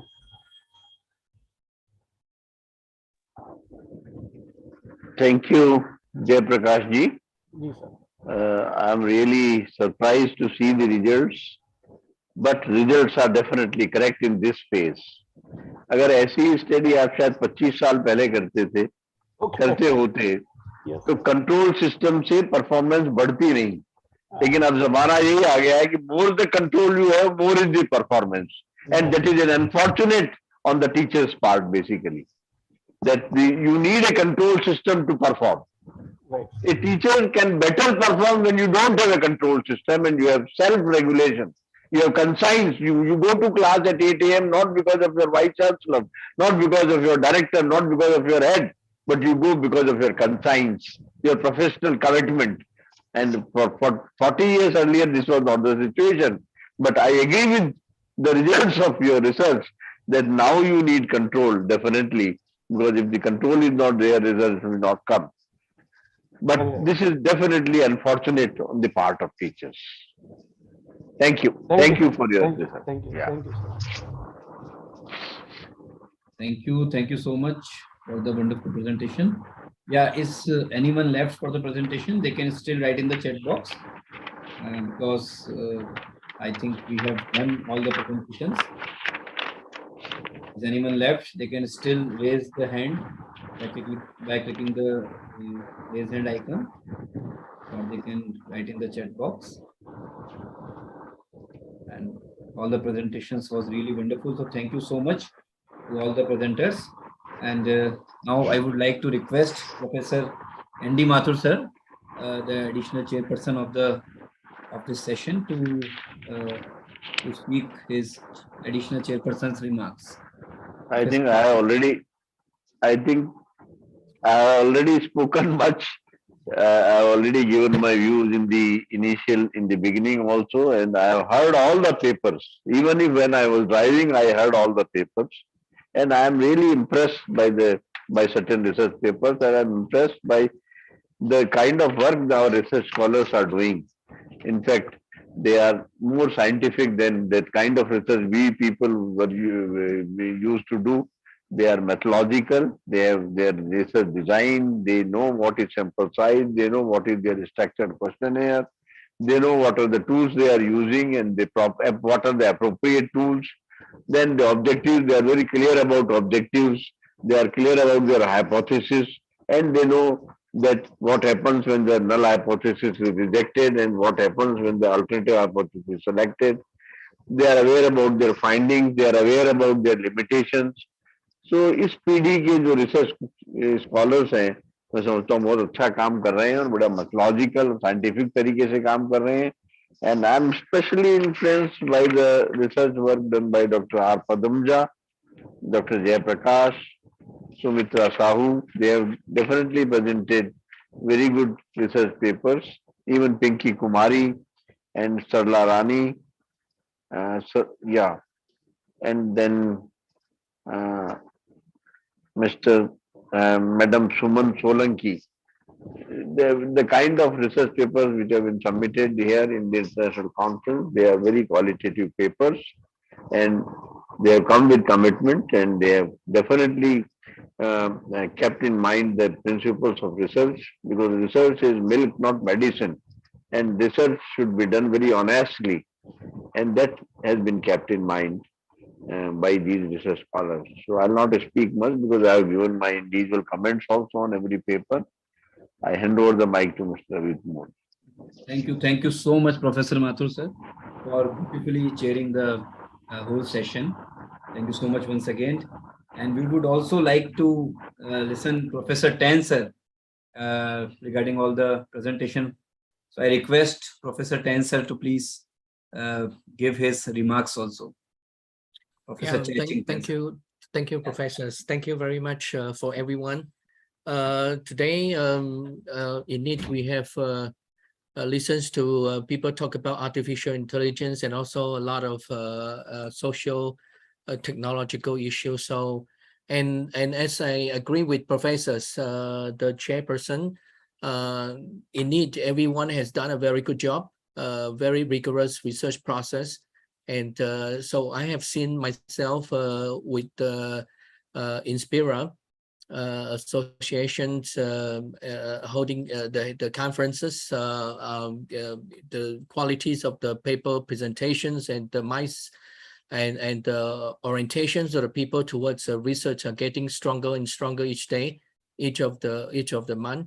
And so I really appreciate, really thank you, Inspira, for giving the inspiration for all of us, for the researchers. So, and that I think is motivation to everyone. Yeah, thank you. Thank you so much, Professor Chachington sir. Thank you so much for your remarks and for your time. Thank you so much, all the presenters once again. It was really a wonderful presentations by all of you.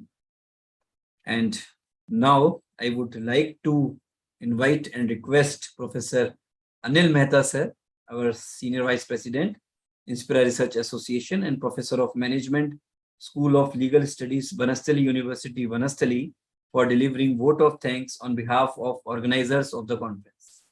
Professor Mehta sir. Thank you, Dr. Ravi.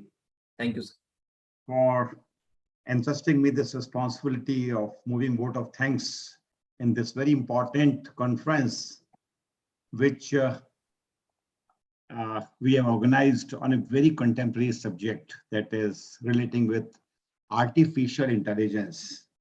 And I'm really happy to note that although the number is a bit less as compared to the previous conferences, but wonderful papers presented in Hindi as well as in English.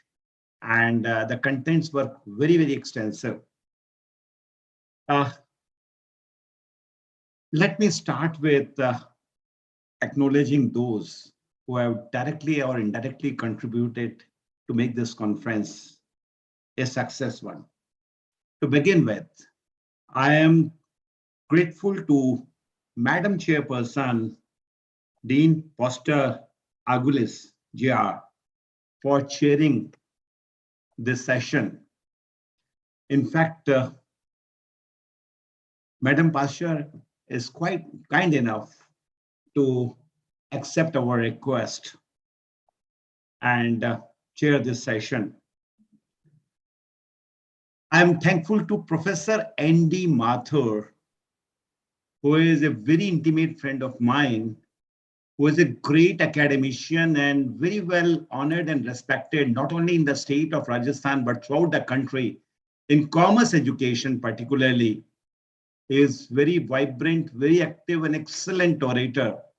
And Professor Mathur, the comments that you have given at the end of each presentation was really, really wonderful and must be very, very helpful to the researchers also.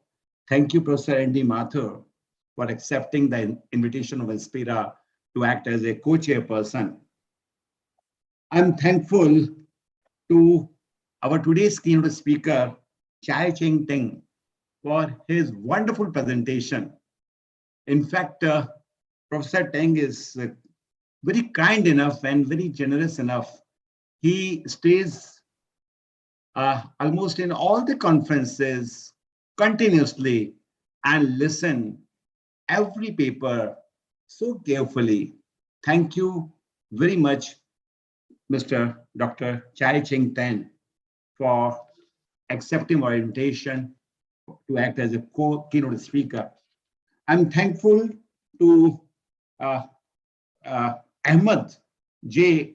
Obis for his keynote presentation. Thank you very much for your very useful presentation, and you enlightened all the participants by your valued thoughts. I'm thankful to Professor Rana Singh for his opening remarks in today's session, and he's very kind enough to collaborate with us. Whenever we approach him, he very generously accepted the invitation of ours. Thank you, Professor Rana Singh. I'm thankful to Kaveri College, Pune, for collaborating with our association. Thank you very much, particularly Madam Malti and Dr. Ashok Agrawal, who always come forward to join their hands for organizing conferences organized by Inspira. Thank you very much. I'm thankful to our Secretary General, Dr. Ravi Kant Modi, for taking so much of pains every time, almost every month. He is organizing such conferences, and without his support, we cannot do various activities so regularly. Thank you, Dr. Ravi Modi. Thank you very much, Dr. Aarti Chopra, for your valued presence in every activity of Inspira, and the way you conduct the programs, the way you act as a master of ceremony in every program, that is really, really outstanding. Thank you very much, Dr. Aarti Chopra. Last but not least, I'm really grateful. I express my deep sense of gratitude to Professor S.S. Modi, our leader, our mentor in Inspira Research Association.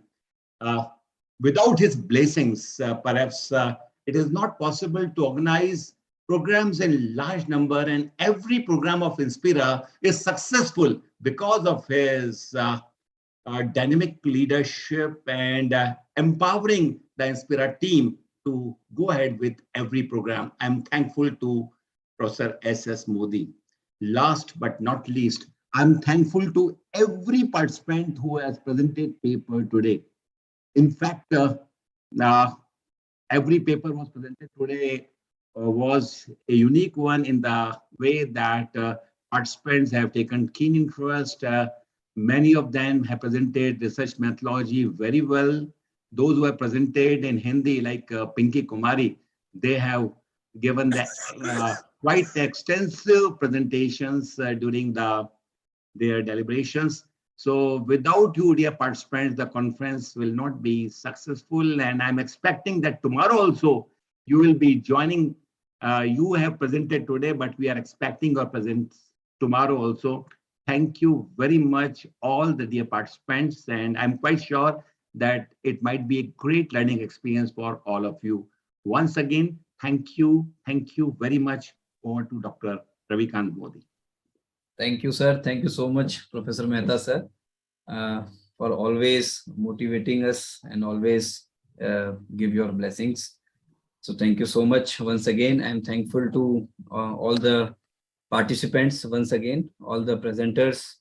I'm thankful to team CIMP, team Kaveri College, Professor Rana Singh, sir, Professor Ashok Agarwal, sir, today's chairperson, Professor Dean Pasture, additional chairperson, Professor M.D. Mathur, sir, and the keynote speakers, Professor Chai Ching-ten, Professor Ahmed Ubaid, and of course, Dr. Aarti Chopra, and all the executive members of Inspira Research Association, life members of Inspira Research Association. So tomorrow, we will meet at the same time, 4:30 p.m. for the second day's session. And tomorrow we will announce the best paper presentations awards also, and the academic excellence awards also. So thank you so much. Good night. Thank you so much. Thank you, sir. Thank you so much. Thank you. Good night.